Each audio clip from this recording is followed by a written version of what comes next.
لقد كان لكم في رسول الله أسوة حسنة۔ عبد الرزاق نے بیان کیا، ان سے معمر نے، ان سے حمام نے، اور ان سے حضرت ابو ہریرہ رضی اللہ عنہ نے کہ نبی کریم صلی اللہ علیہ وسلم نے فرمایا، اللہ پاک نے آدم علیہ السلام کو پیدا کیا تو ان کو 60 ہاتھ لمبا بنایا، پھر فرمایا کہ جا اور ان ملائکہ کو سلام کر، دیکھنا کن لفظوں میں وہ تمہارے سلام کا جواب دیتے ہیں، کیونکہ وہی تمہارا اور تمہاری اولاد کا طریقہ سلام ہوگا۔ آدم علیہ السلام گئے اور کہا السلام علیکم، فرشتوں نے جواب دیا السلام علیکہ ورحمۃ اللہ، انہوں نے ورحمۃ اللہ کا جملہ بڑھا دیا۔ پس جو کوئی بھی جنت میں داخل ہوگا وہ آدم علیہ السلام کی شکل اور قامت پر داخل ہوگا۔ آدم علیہ السلام کے بعد انسانوں میں اب تک قد چھوٹے ہوتے رہے۔ صحیح بخاری حدیث نمبر 3326۔ جریر نے بیان کیا، ان سے عمارہ نے، ان سے ابو ذرع نے، اور ان سے حضرت ابو ہریرہ رضی اللہ عنہ نے کہ رسول اللہ صلی اللہ علیہ وسلم نے فرمایا، سب سے پہلا گروہ جو جنت میں داخل ہوگا ان کی صورتیں ایسی روشن ہوں گی جیسے 14ویں کا چاند روشن ہوتا ہے۔ پھر جو لوگ اس کے بعد داخل ہوں گے وہ آسمان کے سب سے زیادہ روشن ستارے کی طرح چمکتے ہوں گے، نہ تو ان لوگوں کو پیشاب کی ضرورت ہوگی نہ پاخانے کی، نہ وہ تھوکیں گے نہ ناک سے آلائش نکالیں گے، ان کے کنگھے سونے کے ہوں گے اور ان کا پسینہ مشک کی طرح ہوگا، ان کی انگیٹھیوں میں خوشبودار عود جلتا ہوگا، یہ عود نہایت خوشبودار عود ہوگا۔ ان کی بیویاں بڑی آنکھوں والی حوریں ہوں گی، سب کی صورتیں ایک ہوں گی، یعنی اپنے والد آدم علیہ السلام کے قد و قامت پر 60 ہاتھ اونچے ہوں گے۔ صحیح بخاری حدیث نمبر 3327۔ یحییٰ قطان نے بیان کیا، ان سے ہشام بن عروہ نے، ان سے ان کے باپ نے، ان سے زینب بنت ابی سلمہ نے، ان سے ام المومنین ام سلمہ رضی اللہ عنہا نے کہ ام سلیم رضی اللہ عنہا نے عرض کیا، یا رسول اللہ، اللہ تعالی حق بات سے نہیں شرماتا، تو کیا اگر عورت کو احتلام ہو تو اس پر بھی غسل ہوگا؟ آپ نے فرمایا کہ ہاں، بشرطے کہ وہ تری دیکھ لے۔ ام المومنین ام سلمہ رضی اللہ عنہا کو اس بات پر ہنسی آ گئی اور فرمانے لگی، کیا عورت کو بھی احتلام ہوتا ہے؟ آپ نے فرمایا اگر ایسا نہیں ہے تو پھر بچے میں ماں کی مشابہت کہاں سے آتی ہے؟ صحیح بخاری حدیث نمبر 3328۔ حضرت انس رضی اللہ عنہ نے بیان کیا کہ حضرت عبداللہ بن سلام رضی اللہ عنہ کو جب رسول کریم صلی اللہ علیہ وسلم کے مدینہ تشریف لانے کی خبر ملی تو وہ آپ کی خدمت میں آئے اور کہا کہ میں آپ سے 3 چیزوں کے بارے میں پوچھوں گا جنہیں نبی کے سوا اور کوئی نہیں جانتا۔ قیامت کی سب سے پہلی علامت کیا ہے؟ وہ کون سا کھانا ہے جو سب سے پہلے جنتیوں کو کھانے کے لیے دیا جائے گا؟ اور کس چیز کی وجہ سے بچہ اپنے باپ کے مشابہ ہوتا ہے؟ آپ صلی اللہ علیہ وسلم نے فرمایا کہ جبرائیل علیہ السلام نے ابھی مجھے آ کر اس کی خبر دی ہے۔ اس پر حضرت عبداللہ نے کہا، ملائکہ میں تو یہی یہودیوں کے دشمن ہیں۔ حضرت صلی اللہ علیہ وسلم نے فرمایا، قیامت کی سب سے پہلی علامت ایک آگ کی صورت میں ظاہر ہوگی جو لوگوں کو مشرق سے مغرب کی طرف ہانک لے جائے گی۔ سب سے پہلا کھانا جو اہل جنت کی دعوت کے لیے پیش کیا جائے گا وہ مچھلی کی کلیجی پر جو ٹکڑا لٹکا رہتا ہے وہ ہوگا۔ اور بچے کی مشابہت کا جہاں تک تعلق ہے تو جب مرد عورت کے قریب جاتا ہے اس وقت اگر مرد کی منی پہل کر جاتی ہے تو بچہ اسی کی شکل و صورت پر ہوتا ہے، اگر عورت کی منی پہل کر جائے تو پھر بچہ عورت کی شکل و صورت پر ہوتا ہے۔ یہ سن کر حضرت عبداللہ بن سلام بول اٹھے، میں گواہی دیتا ہوں کہ آپ اللہ کے رسول ہیں۔ پھر عرض کیا، یا رسول اللہ، یہود انتہا کی جھوٹی قوم ہے، اگر آپ کے دریافت کرنے سے پہلے میرے اسلام قبول کرنے کے بارے میں انہیں علم ہو گیا تو آپ صلی اللہ علیہ وسلم کے سامنے مجھ پر ہر طرح کی تہمتیں دھرنی شروع کر دیں گے۔ چنانچہ کچھ یہودی آئے اور حضرت عبداللہ رضی اللہ عنہ گھر کے اندر چھپ کر بیٹھ گئے۔ حضرت صلی اللہ علیہ وسلم نے ان سے پوچھا، تم لوگوں میں عبداللہ بن سلام کون صاحب ہیں؟ سارے یہودی کہنے لگے، وہ ہم میں سب سے بڑے عالم اور سب سے بڑے عالم کے صاحبزادے ہیں۔ ہم میں سب سے زیادہ بہتر اور ہم میں سب سے بہتر کے صاحبزادے ہیں۔ حضرت صلی اللہ علیہ وسلم نے ان سے فرمایا، اگر عبداللہ مسلمان ہو جائیں تو پھر تمہارا کیا خیال ہوگا؟ انہوں نے کہا، اللہ تعالیٰ انہیں اس سے محفوظ رکھے۔ اتنے میں حضرت عبداللہ رضی اللہ عنہ باہر تشریف لائے اور کہا، میں گواہی دیتا ہوں کہ اللہ کے سوا اور کوئی معبود نہیں، اور گواہی دیتا ہوں کہ محمد اللہ کے سچے رسول ہیں۔ اب وہ سب ان کے متعلق کہنے لگے کہ ہم میں سب سے بدترین اور سب سے بدترین کا بیٹا ہے۔ وہی وہ ان کی برائی کرنے لگے۔ صحیح بخاری حدیث نمبر 3329۔ معمر نے خبر دی، انہیں حمام نے اور انہیں حضرت ابو ہریرہ رضی اللہ عنہ نے۔ انہوں نے نبی کریم صلی اللہ علیہ وسلم سے روایت کیا، عبدالرزاق کی روایت کی طرح، کہ اگر قوم بنی اسرائیل نہ ہوتی تو گوشت نہ سڑا کرتا، اور اگر حوا نہ ہوتی تو عورت اپنے شوہر سے دغا نہ کرتی۔ صحیح بخاری حدیث نمبر 3330۔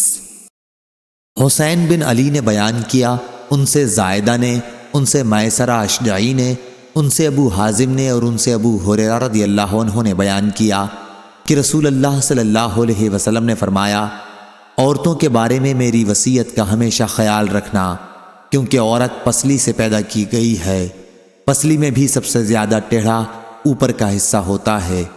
اگر کوئی شخص اسے بالکل سیدھی کرنے کی کوشش کرے تو انجام کار توڑ کے رہے گا، اور اگر اسے وہ یوں ہی چھوڑ دے گا تو پھر ہمیشہ ٹیڑھی ہی رہ جائے گی۔ پس عورتوں کے بارے میں میری نصیحت مانو، عورتوں سے اچھا سلوک کرو۔ صحیح بخاری حدیث نمبر 3331۔ زید بن وہب نے بیان کیا، کہا، ہم سے عبداللہ بن مسعود رضی اللہ عنہ نے بیان کیا کہ نبی کریم صلی اللہ علیہ وسلم نے بیان فرمایا، اور آپ سچوں کے سچے تھے کہ انسان کی پیدائش اس کی ماں کے پیٹ میں پہلے 40 دن تک پوری کی جاتی ہے، پھر وہ اتنے ہی دنوں تک علقہ یعنی غلیظ اور جامد خون کی صورت میں رہتا ہے، پھر اتنے ہی دنوں کے لیے مضغہ گوشت کا لوتھڑا کی شکل اختیار کر لیتا ہے، پھر چوتھے چلے میں اللہ تعالیٰ ایک فرشتے کو 4 باتوں کا حکم دے کر بھیجتا ہے، پس وہ فرشتہ اس کے عمل، اس کی مدت زندگی، روزی اور یہ کہ وہ نیک ہے یا بد کو لکھ لیتا ہے۔ اس کے بعد اس میں روح پھونکی جاتی ہے، پس انسان زندگی بھر دوزخیوں کے کام کرتا رہتا ہے، اور جب اس کے اور دوزخ کے درمیان صرف 1 ہاتھ کا فاصلہ رہ جاتا ہے تو اس کی تقدیر سامنے آتی ہے، اور وہ جنتیوں کے کام کرنے لگتا ہے اور جنت میں چلا جاتا۔ اسی طرح ایک شخص جنتیوں کے کام کرتا رہتا ہے، اور جب اس کے اور جنت کے درمیان صرف 1 ہاتھ کا فاصلہ رہ جاتا ہے تو اس کی تقدیر سامنے آتی ہے، اور وہ دوزخیوں کے کام شروع کر دیتا ہے اور دوزخ میں چلا جاتا ہے۔ صحیح بخاری حدیث نمبر 3332۔ حماد بن زید نے بیان کیا، ان سے عبید اللہ بن ابی بکر بن انس نے اور ان سے انس بن مالک رضی اللہ عنہ نے بیان کیا کہ نبی کریم صلی اللہ علیہ وسلم نے فرمایا، اللہ تعالیٰ نے ماں کے رحم کے لیے ایک فرشتہ مقرر کر رکھا ہے، وہ فرشتہ عرض کرتا ہے، اے رب یہ نطفہ ہے، اے رب یہ مضغہ ہے، اے رب یہ علقہ ہے۔ پھر جب اللہ تعالیٰ اسے پیدا کرنے کا ارادہ کرتا ہے تو فرشتہ پوچھتا ہے، اے رب یہ مرد ہے یا یہ عورت ہے، اے رب یہ بد ہے یا نیک، اس کی روزی کیا ہے اور مدت زندگی کتنی ہے؟ چنانچہ اسی کے مطابق ماں کے پیٹ ہی میں سب کچھ فرشتہ لکھ لیتا ہے۔ صحیح بخاری حدیث نمبر 3333۔ شعبہ نے بیان کیا، ان سے ابو عمران جونی نے اور ان سے حضرت انس رضی اللہ عنہ نے نبی کریم صلی اللہ علیہ وسلم سے کہ اللہ تعالیٰ قیامت کے دن اس شخص سے پوچھے گا جسے دوزخ کا سب سے ہلکا عذاب کیا گیا ہوگا، اگر دنیا میں تمہاری کوئی چیز ہوتی تو کیا اس عذاب سے نجات پانے کے لیے اسے بدلے میں دے سکتا تھا؟ وہ شخص کہے گا کہ جی ہاں۔ اس پر اللہ تعالیٰ فرمائے گا کہ جب تو آدم کی پیٹھ میں تھا تو میں نے تجھ سے اس سے بھی معمولی چیز کا مطالبہ کیا تھا روز ازل میں کہ میرا کسی کو بھی شریک نہ ٹھہرانا، لیکن جب تو دنیا میں آیا تو اسی شرک کا عمل اختیار کیا۔ صحیح بخاری حدیث نمبر 3334۔ عبداللہ بن مرہ نے بیان کیا، ان سے مسروق نے اور ان سے عبداللہ بن مسعود رضی اللہ عنہ نے بیان کیا کہ رسول اللہ صلی اللہ علیہ وسلم نے فرمایا، جب بھی کوئی انسان ظلم سے قتل کیا جاتا ہے تو آدم علیہ السلام کے سب سے پہلے بیٹے قابیل کے نامہ اعمال میں بھی اس قتل کا گناہ لکھا جاتا ہے، کیونکہ قتل ناحق کی بنا سب سے پہلے اسی نے قائم کی تھی۔ صحیح بخاری حدیث نمبر 3335۔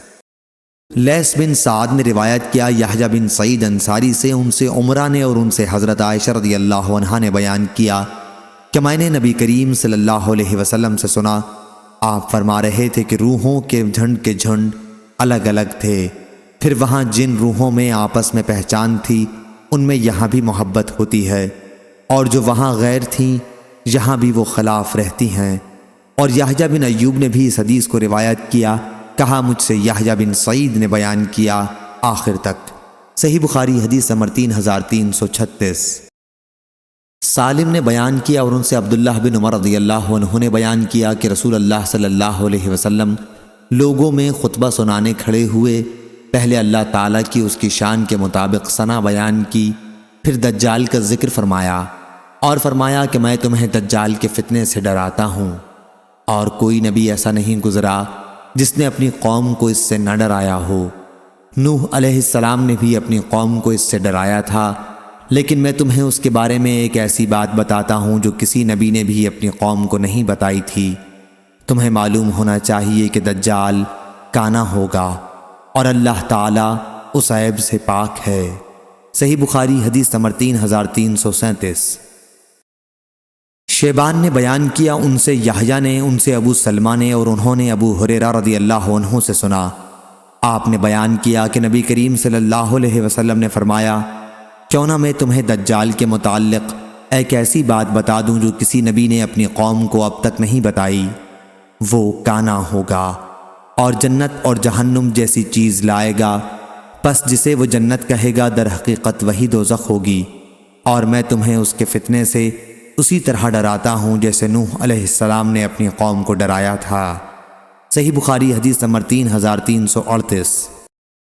ابو سعید خدری نے بیان کیا کہ نبی کریم صلی اللہ علیہ وسلم نے فرمایا، قیامت کے دن نوح علیہ السلام بارگاہ الہی میں حاضر ہوں گے، اللہ تعالیٰ دریافت فرمائے گا، کیا میرا پیغام تم نے پہنچا دیا تھا؟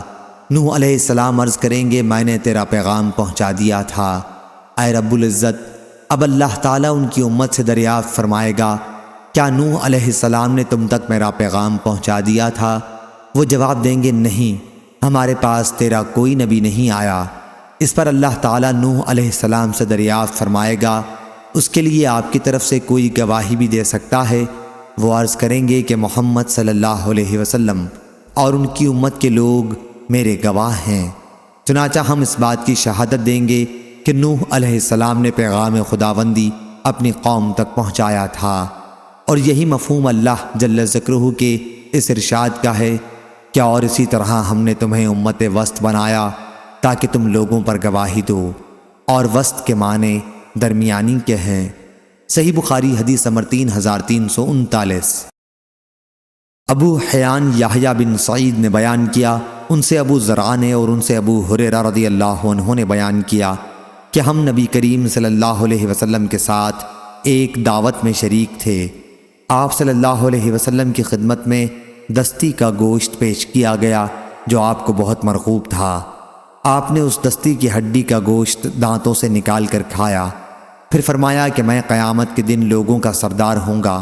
تمہیں معلوم ہے کہ کس طرح اللہ تعالیٰ قیامت کے دن تمام مخلوق کو ایک چٹیل میدان میں جمع کرے گا، اس طرح کہ دیکھنے والا سب کو ایک ساتھ دیکھ سکے گا، آواز دینے والے کی آواز ہر جگہ سنی جا سکے گی، اور سورج بالکل قریب ہو جائے گا۔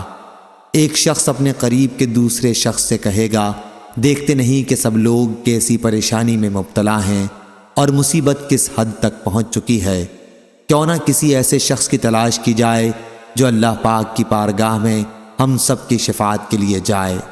کچھ لوگوں کا مشورہ ہوگا کہ دادا آدم علیہ السلام اس کے لیے مناسب ہیں، چنانچہ لوگ ان کی خدمت میں حاضر ہوں گے اور عرض کریں گے، اے بابا آدم، آپ انسانوں کے دادا ہیں، اللہ پاک نے آپ کو اپنے ہاتھ سے پیدا کیا تھا، اپنی روح آپ کے اندر پھونکی تھی، ملائکہ کو حکم دیا تھا اور انہوں نے آپ کو سجدہ کیا تھا، اور جنت میں آپ کو پیدا کرنے کے بعد ٹھہرایا تھا۔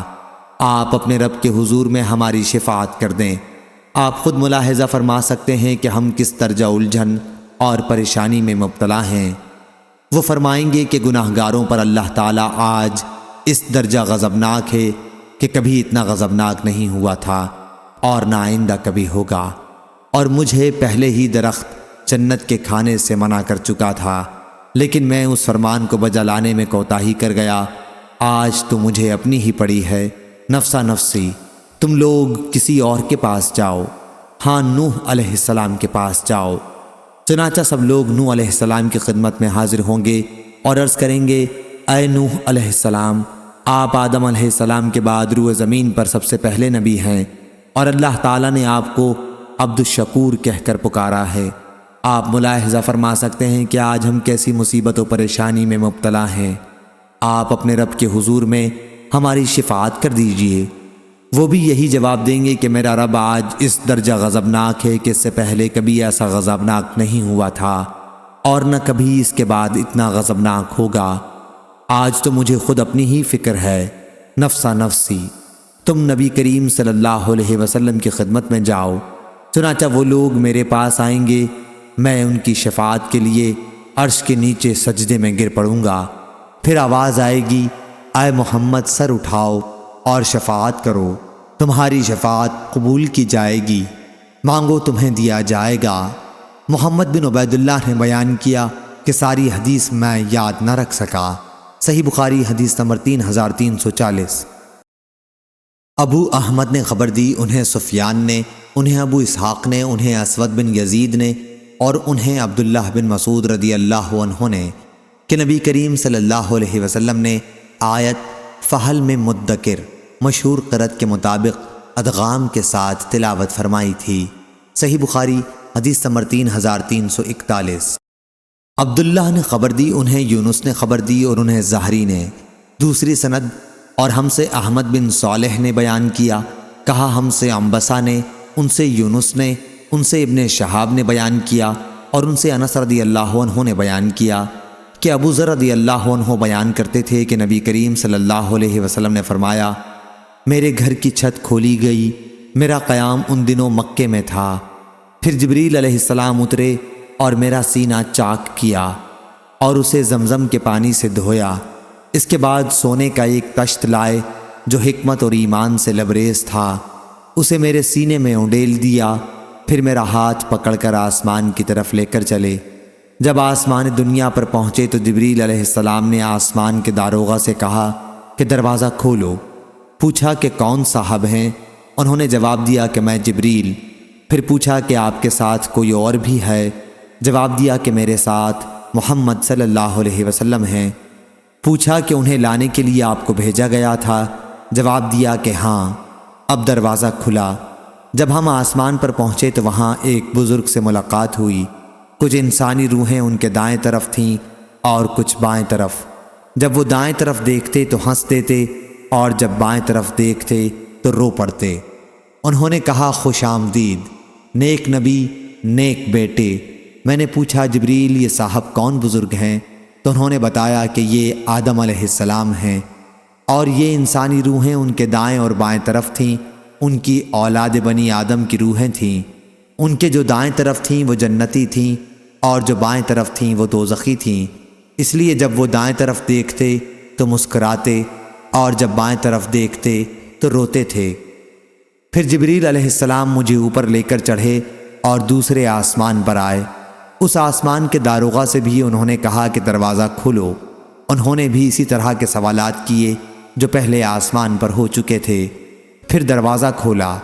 انس رضی اللہ عنہ نے بیان کیا کہ حضرت ابو ذر رضی اللہ عنہ نے تفصیل سے بتایا کہ حضرت صلی اللہ علیہ وسلم نے مختلف آسمانوں پر ادریس، موسیٰ، عیسیٰ اور ابراہیم علیہ السلام کو پایا، لیکن انہوں نے ان انبیاء کرام کے مقامات کی کوئی تخصیص نہیں کی، صرف اتنا کہا کہ حضرت صلی اللہ علیہ وسلم نے آدم کو آسمان دنیا پہلے آسمان پر پایا اور ابراہیم علیہ السلام کو چھٹے پر۔ اور حضرت انس رضی اللہ عنہ نے بیان کیا کہ پھر جبریل علیہ السلام ادریس علیہ السلام کے پاس سے گزرے تو انہوں نے کہا خوش آمدید، نیک نبی، نیک بھائی۔ میں نے پوچھا کہ یہ کون صاحب ہیں؟ جبریل علیہ السلام نے بتایا کہ یہ ادریس علیہ السلام ہیں۔ پھر میں عیسیٰ علیہ السلام کے پاس سے گزرا، انہوں نے بھی کہا خوش آمدید نیک نبی نیک بھائی۔ میں نے پوچھا یہ کون صاحب ہیں؟ تو بتایا کہ عیسیٰ علیہ السلام۔ پھر میں ابراہیم علیہ السلام کے پاس سے گزرا تو انہوں نے فرمایا کہ خوش آمدید نیک نبی اور نیک بیٹے۔ میں نے پوچھا یہ کون ہیں؟ جواب دیا کہ یہ ابراہیم علیہ السلام ہیں۔ ابن شہاب سے ظاہری نے بیان کیا اور مجھے ایوب بن حزم نے خبر دی کہ ابن عباس رضی اللہ عنہ اور ابو حبہ انصاری رضی اللہ عنہ بیان کرتے تھے کہ نبی کریم صلی اللہ علیہ وسلم نے فرمایا، پھر مجھے اوپر لے کر چڑھے اور میں اتنے بلند مقام پر پہنچ گیا جہاں سے قلم کے لکھنے کی آواز صاف سننے لگی تھی۔ ابو بکر بن حزم نے بیان کیا اور انس بن مالک رضی اللہ عنہ نے بیان کیا کہ نبی کریم صلی اللہ علیہ وسلم نے فرمایا، پھر اللہ تعالیٰ نے 50 وقت کی نمازیں مجھ پر فرض کیں۔ میں اس فریضے کے ساتھ واپس ہوا اور جب موسیٰ علیہ السلام کے پاس سے گزرا تو انہوں نے پوچھا کہ آپ کی امت پر کیا چیز فرض کی گئی ہے؟ میں نے جواب دیا کہ 50 وقت کی نمازیں ان پر فرض ہوئی ہیں۔ انہوں نے کہا کہ آپ اپنے رب کے پاس واپس جائیں کیونکہ آپ کی امت میں اتنی نمازوں کی طاقت نہیں ہے۔ چنانچہ میں واپس ہوا اور رب العالمین کے دربار میں مراجعت کی۔ اس کے نتیجے میں اس کا ایک حصہ کم کر دیا گیا۔ پھر میں موسیٰ علیہ السلام کے پاس آیا اور اس مرتبہ بھی انہوں نے کہا کہ اپنے رب سے پھر مراجعت کریں۔ پھر انہوں نے اپنی تفصیلات کا ذکر کیا کہ رب العالمین نے ایک حصے کی پھر کمی کر دی۔ پھر میں موسیٰ علیہ السلام کے پاس آیا اور انہیں خبر کی۔ انہوں نے کہا کہ آپ اپنے رب سے مراجعت کریں کیونکہ آپ کی امت میں اس کی بھی طاقت نہیں ہے۔ پھر میں واپس ہوا اور اپنے رب سے پھر مراجعت کی۔ اللہ تعالیٰ نے اس مرتبہ فرما دیا کہ نمازیں 5 وقت کی کر دی گئیں اور ثواب بعض نمازوں ہی کا باقی رکھا گیا۔ ہمارا قول بدلہ نہیں کرتا۔ پھر میں موسیٰ علیہ السلام کے پاس آیا تو انہوں نے اب بھی اسی پر زور دیا کہ اپنے رب سے آپ کو پھر مراجعت کرنی چاہیے، لیکن میں نے کہا کہ مجھے اللہ پاک سے بار بار درخواست کرتے ہوئے اب شرم آتی ہے۔ پھر جبریل علیہ السلام مجھے لے کر آگے بڑھے اور سدرۃ المنتہا کے پاس لائے جہاں مختلف قسم کے رنگ نظر آئے جنہوں نے اس درخت کو چھپا رکھا تھا۔ میں نہیں جانتا کہ وہ کیا تھے۔ اس کے بعد مجھے جنت میں داخل کیا گیا تو میں نے دیکھا کہ موتی کے گنبد بنے ہوئے ہیں اور اس کی مٹی مشک کی طرح خوشبودار تھی۔ صحیح بخاری حدیث نمبر 3342۔ شعبہ نے بیان کیا، ان سے حکم نے، ان سے مجاہد نے اور ان سے حضرت ابن عباس رضی اللہ عنہ نے بیان کیا کہ نبی کریم صلی اللہ علیہ وسلم نے فرمایا، غزوہ خندق کے موقع پر پروا ہوا سے میری مدد کی گئی اور قوم عاد پچھوا ہوا سے ہلاک کر دی گئی تھی۔ صحیح بخاری حدیث نمبر 3343۔ ابن کثیر نے بیان کیا، ان سے سفیان ثوری نے، ان سے ان کے والد نے، ان سے ابن ابی نعیم نے اور ان سے حضرت ابو سعید خدری رضی اللہ عنہ نے بیان کیا کہ حضرت علی رضی اللہ عنہ نے یمن سے نبی کریم صلی اللہ علیہ وسلم کی خدمت میں کچھ سونا بھیجا تو آپ نے اسے 4 آدمیوں میں تقسیم کر دیا۔ اقرا بن حابس حنظلی ثم المجاشعی، آئینہ بن بدر فزاری، زید تائی بنو نبہان والے اور علقمہ بن علاسہ عامری بنو کلاب والے۔ اس پر قریش اور انصار کے لوگوں کو غصہ آیا اور کہنے لگے کہ حضرت صلی اللہ علیہ وسلم نے نجد کے بڑوں کو تو دیا لیکن ہمیں نظر انداز کر دیا ہے۔ حضرت صلی اللہ علیہ وسلم نے فرمایا کہ میں صرف ان کے دل ملانے کے لیے انہیں دیتا ہوں کیونکہ ابھی حال ہی میں یہ لوگ مسلمان ہوئے ہیں۔ پھر ایک شخص سامنے آیا، اس کی آنکھیں دھسی ہوئی تھیں، کلے پھولے ہوئے تھے، پیشانی بھی اٹھی ہوئی تھی، داڑھی بہت گھنی تھی اور سر منڈا ہوا تھا۔ اس نے کہا، اے محمد، اللہ سے ڈرو۔ حضرت صلی اللہ علیہ وسلم نے فرمایا، اگر میں ہی اللہ کی نافرمانی کروں گا تو پھر اس کی فرما برداری کون کرے گا؟ اللہ تعالیٰ نے مجھے روئے زمین پر دیانت دار بنا کر بھیجا ہے، کیا تم مجھے امین نہیں سمجھتے؟ اس شخص کی اس گستاخی پر ایک صحابی نے اس کے قتل کی اجازت چاہی۔ میرا خیال ہے کہ یہ حضرت خالد بن ولید تھے، لیکن حضرت صلی اللہ علیہ وسلم نے انہیں اس سے روک دیا۔ پھر وہ شخص وہاں سے چلنے لگا تو حضرت صلی اللہ علیہ وسلم نے فرمایا، اس شخص کی نسل سے، یا آپ صلی اللہ علیہ وسلم نے فرمایا، کہ اس شخص کے بعد اس کی قوم سے ایسے لوگ جھوٹے مسلمان پیدا ہوں گے جو قرآن کی تلاوت تو کریں گے لیکن قرآن مجید ان کے حلق سے نیچے نہیں اترے گا۔ دین سے وہ اس طرح نکل جائیں گے جیسے تیر کمان سے نکل جاتا ہے۔ یہ مسلمانوں کو قتل کریں گے اور بت پرستوں کو چھوڑ دیں گے۔ اگر میری زندگی اس وقت تک باقی رہے تو میں ان کو اس طرح قتل کروں گا جیسے قوم عاد کا عذاب الہی سے قتل ہوا تھا کہ ایک بھی باقی نہ بچا۔ صحیح بخاری حدیث نمبر 3344۔ اسرائیل نے بیان کیا، ان سے ابو اسحاق نے، ان سے اسود نے کہا کہ میں نے حضرت عبداللہ بن مسعود رضی اللہ عنہ سے سنا، وہ بیان کرتے تھے کہ میں نے نبی کریم صلی اللہ علیہ وسلم سے سنا، آپ آیت فحل میں مدکر کی تلاوت فرما رہے تھے۔ صحیح بخاری حدیث نمبر 3345۔ لیث نے بیان کیا، ان سے عقیل نے، ان سے ابن شہاب نے، ان سے عروہ بن زبیر نے اور ان سے حضرت زینب بنت ابی سلمہ رضی اللہ عنہا نے، ان سے ام حبیبہ بنت ابی سفیان نے، ان سے زینب بنت حجش رضی اللہ عنہا نے کہ نبی کریم صلی اللہ علیہ وسلم ان کے یہاں تشریف لائے۔ آپ کچھ گھبرائے ہوئے تھے، پھر آپ نے فرمایا، اللہ کے سوا اور کوئی معبود نہیں۔ ملک عرب میں اس برائی کی وجہ سے بربادی آ جائے گی جس کے دن قریب آنے کو ہیں۔ آج یاجوج ماجوج نے دیوار میں اتنا سوراخ کر دیا ہے۔ پھر آن حضرت صلی اللہ علیہ وسلم نے انگوٹھے اور اس کے قریب کی انگلی سے حلقہ بنا کر بتلایا۔ ام المومنین حضرت زینب بنت حجش رضی اللہ عنہا نے بیان کیا کہ میں نے سوال کیا، یا رسول اللہ، کیا ہم اس کے باوجود ہلاک کر دیے جائیں گے کہ ہم میں نیک لوگ بھی موجود ہوں گے؟ آپ نے فرمایا کہ جب فسق و فجور بڑھ جائے گا تو یقیناً بربادی ہوگی۔ صحیح بخاری حدیث نمبر 3346۔ مسلم بن ابراہیم نے بیان کیا، کہا ہم سے وہب نے، ان سے ابن طاؤس نے، ان سے ان کے والد طاؤس نے، ان سے حضرت ابو ہریرہ رضی اللہ عنہ نے بیان کیا کہ رسول اللہ صلی اللہ علیہ وسلم نے فرمایا، اللہ پاک نے یاجوج ماجوج کی دیوار سے اتنا کھول دیا ہے۔ پھر آپ نے اپنی انگلیوں سے 90 کا عدد بنا کر بتلایا۔ صحیح بخاری حدیث نمبر 3347۔ ابو اسامہ نے بیان کیا، ان سے عامش نے، ان سے ابو صالح نے اور ان سے حضرت ابو سعید خدری رضی اللہ عنہ نے بیان کیا کہ نبی کریم صلی اللہ علیہ وسلم نے فرمایا کہ اللہ تعالیٰ قیامت کے دن فرمائے گا، اے آدم علیہ السلام عرض کریں گے، میں اطاعت کے لیے حاضر ہوں، مستعد ہوں، ساری بھلائیاں صرف تیرے ہی ہاتھ میں ہیں۔ اللہ تعالیٰ فرمائے گا، جہنم میں جانے والوں کو لوگوں میں سے الگ نکال لو۔ حضرت آدم علیہ السلام عرض کریں گے، اے اللہ، جہنمیوں کی تعداد کتنی ہے؟ اللہ تعالیٰ فرمائے گا کہ ہر 1000 میں سے 999۔ اس وقت کی ہولناکی اور وحشت سے بچے بوڑھے ہو جائیں گے اور ہر حاملہ عورت اپنا حمل گرا دے گی۔ اس وقت تم خوف و دہشت سے لوگوں کو مدہوشی کے عالم میں دیکھو گے، حالانکہ وہ بے ہوش نہ ہوں گے، لیکن اللہ کا عذاب بڑا ہی سخت ہوگا۔ صحابہ رضی اللہ عنہم نے عرض کیا، یا رسول اللہ، وہ ایک شخص ہم میں سے کون ہوگا؟ حضور صلی اللہ علیہ وسلم نے فرمایا کہ تمہیں بشارت ہو، وہ ایک آدمی تم میں سے ہوگا اور 1000 دوزخی یاجوج ماجوج کی قوم میں سے ہوں گے۔ پھر حضور صلی اللہ علیہ وسلم نے فرمایا، اس ذات کی قسم جس کے ہاتھ میں میری جان ہے، مجھے امید ہے کہ تم امت مسلمہ تمام جنت والوں کے 1/3 ہوگے۔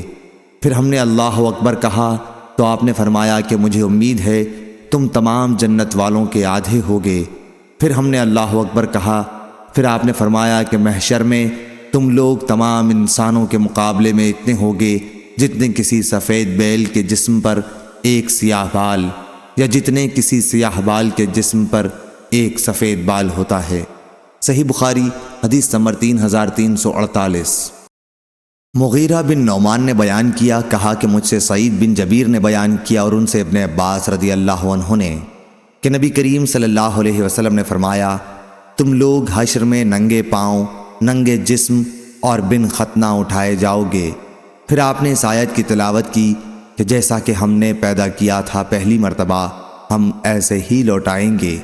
یہ ہماری طرف سے ایک وعدہ ہے جس کو ہم پورا کر کے رہیں گے۔ سورہ انبیاء۔ اور انبیاء میں سب سے پہلے حضرت ابراہیم علیہ السلام کو کپڑا پہنایا جائے گا، اور میرے اصحاب میں سے بعض کو جہنم کی طرف لے جایا جائے گا تو میں پکار اٹھوں گا کہ یہ تو میرے اصحاب ہیں، میرے اصحاب، لیکن مجھے بتایا جائے گا کہ آپ کی وفات کے بعد ان لوگوں نے پھر کفر اختیار کر لیا تھا۔ اس وقت میں بھی وہی جملہ کہوں گا جو نیک بندے عیسیٰ علیہ السلام کہیں گے کہ جب تک میں ان کے ساتھ تھا، ان پر نگران تھا، اللہ تعالیٰ کے ارشاد الحکیم تک۔ صحیح بخاری حدیث نمبر 3349۔ عبد الحمید نے خبر دی، انہیں ابن ابی ذئب نے، انہیں سعید مقبری نے اور انہیں حضرت ابو ہریرہ رضی اللہ عنہ نے کہ نبی کریم صلی اللہ علیہ وسلم نے فرمایا کہ حضرت ابراہیم علیہ السلام اپنے والد آزر سے قیامت کے دن جب ملیں گے تو ان کے والد کے چہرے پر سیاہی اور غبار ہوگا۔ حضرت ابراہیم علیہ السلام کہیں گے کہ کیا میں نے آپ سے نہیں کہا تھا کہ میری مخالفت نہ کیجیے؟ وہ کہیں گے کہ آج میں آپ کی مخالفت نہیں کرتا۔ حضرت ابراہیم علیہ السلام عرض کریں گے کہ اے رب، تو نے وعدہ فرمایا تھا کہ مجھے قیامت کے دن رسوا نہیں کرے گا۔ آج اس رسوائی سے بڑھ کر اور کون سی رسوائی ہوگی کہ میرے والد تیری رحمت سے سب سے زیادہ دور ہیں۔ اللہ تعالیٰ فرمائے گا کہ میں نے جنت کافروں پر حرام قرار دی ہے۔ پھر کہا جائے گا کہ اے ابراہیم، تمہارے قدموں کے نیچے کیا چیز ہے؟ وہ دیکھیں گے تو ایک ذبح کیا ہوا جانور خون میں لتھڑا ہوا وہاں پڑا ہوگا، اور پھر اس کے پاؤں پکڑ کر اسے جہنم میں ڈال دیا جائے گا۔ صحیح بخاری حدیث نمبر 3350۔ بکیر نے بیان کیا، ان سے ابن عباس کے مولا قریب نے اور ان سے حضرت ابن عباس رضی اللہ عنہ نے کہ نبی کریم صلی اللہ علیہ وسلم بیت اللہ میں داخل ہوئے تو اس میں حضرت ابراہیم اور حضرت مریم علیہ السلام کی تصویریں دیکھیں۔ آپ نے فرمایا کہ قریش کو کیا ہو گیا، حالانکہ انہیں معلوم ہے کہ فرشتے کسی ایسے گھر میں داخل نہیں ہوتے جس میں تصویریں رکھی ہوں۔ یہ حضرت ابراہیم علیہ السلام کی تصویر ہے، اور وہ بھی پانسا پھینکتے ہوئے۔ صحیح بخاری حدیث نمبر 3351۔ ہشام نے خبر دی، انہیں معمر نے، انہیں ایوب نے، انہیں اکرمہ نے اور انہیں حضرت ابن عباس رضی اللہ عنہ نے کہ نبی کریم صلی اللہ علیہ وسلم نے جب بیت اللہ میں تصویریں دیکھیں تو اندر اس وقت تک داخل نہ ہوئے جب تک وہ مٹا نہ دی گئیں، اور آپ نے ابراہیم علیہ السلام اور اسماعیل علیہ السلام کی تصویریں دیکھیں کہ ان کے ہاتھ میں تیر پانسے کے تھے، تو آپ نے فرمایا اللہ ان پر بربادی لائے، واللہ ان حضرات نے کبھی تیر نہیں پھینکے۔ صحیح بخاری حدیث نمبر 3352۔ سعید بن ابی سعید نے بیان کیا، ان سے ان کے والد نے اور ان سے حضرت ابو ہریرہ رضی اللہ عنہ نے کہ عرض کیا گیا یا رسول اللہ، سب سے زیادہ شریف کون ہے؟ حضور نے فرمایا کہ جو سب سے زیادہ پرہیزگار ہو۔ صحابہ رضی اللہ عنہ نے عرض کیا کہ ہم حضور صلی اللہ علیہ وسلم سے اس کے متعلق نہیں پوچھتے۔ حضور صلی اللہ علیہ وسلم نے فرمایا پھر اللہ کے نبی یوسف بن نبی اللہ بن خلیل اللہ سب سے زیادہ شریف ہیں۔ صحابہ رضی اللہ عنہم نے کہا کہ ہم اس کے متعلق بھی نہیں پوچھتے۔ حضور صلی اللہ علیہ وسلم نے فرمایا کہ اچھا، عرب کے خاندانوں کے متعلق تم پوچھنا چاہتے ہو؟ سنو، جو جاہلیت میں شریف تھے اسلام میں بھی وہ شریف ہیں جبکہ دین کی سمجھ انہیں آ جائے۔ ابو اسامہ اور معمر نے عبید اللہ سے بیان کیا، ان سے سعید نے اور ان سے حضرت ابو ہریرہ رضی اللہ عنہ نے اور انہوں نے نبی کریم صلی اللہ علیہ وسلم سے۔ صحیح بخاری حدیث نمبر 3353۔ سمرہ رضی اللہ عنہ نے بیان کیا کہ نبی کریم صلی اللہ علیہ وسلم نے فرمایا آج کی رات میرے پاس خواب میں دو فرشتے جبرائیل و میکائیل علیہ السلام آئے، پھر یہ دونوں فرشتے مجھے ساتھ لے کر ایک لمبے قد کے بزرگ کے پاس گئے۔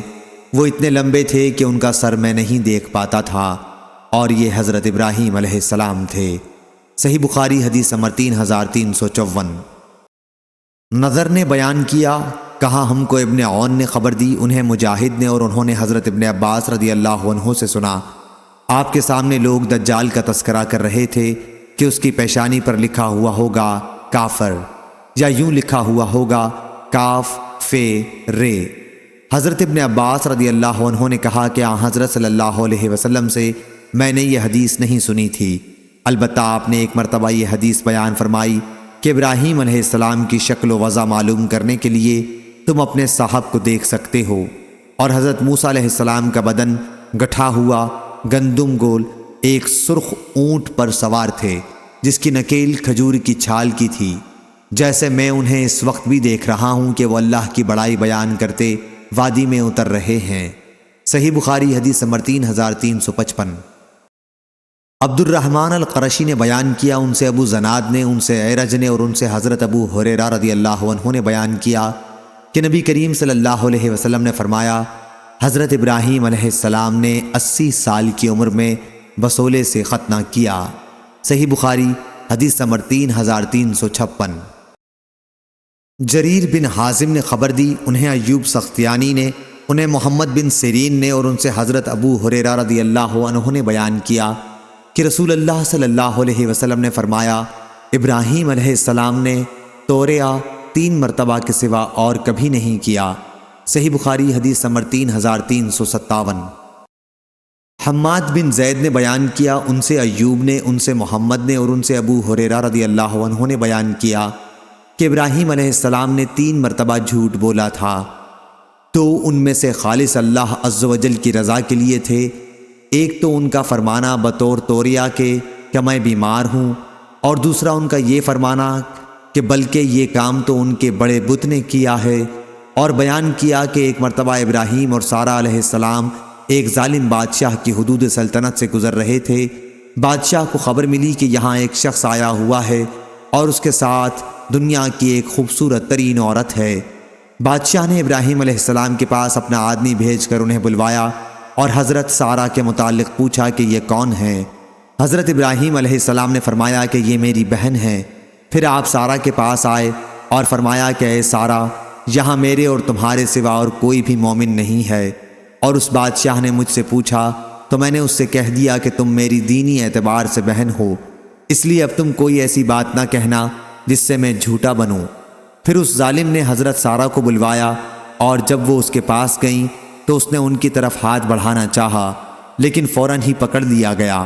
پھر وہ کہنے لگا کہ میرے لیے اللہ سے دعا کرو کہ اس مصیبت سے نجات دے، میں اب تمہیں کوئی نقصان نہیں پہنچاؤں گا۔ چنانچہ انہوں نے اللہ سے دعا کی اور وہ چھوڑ دیا گیا۔ لیکن پھر دوسری مرتبہ اس نے ہاتھ بڑھایا اور اس مرتبہ بھی اسی طرح پکڑ لیا گیا، بلکہ اس سے بھی زیادہ سخت، اور پھر کہنے لگا کہ اللہ سے میرے لیے دعا کرو، میں اب تمہیں کوئی نقصان نہیں پہنچاؤں گا۔ سارہ نے دعا کی اور وہ چھوڑ دیا گیا۔ اس کے بعد اس نے اپنے کسی خدمتگار کو بلا کر کہا کہ تم لوگ میرے پاس کسی انسان کو نہیں لائے ہو، یہ تو کوئی سرکش جن ہے۔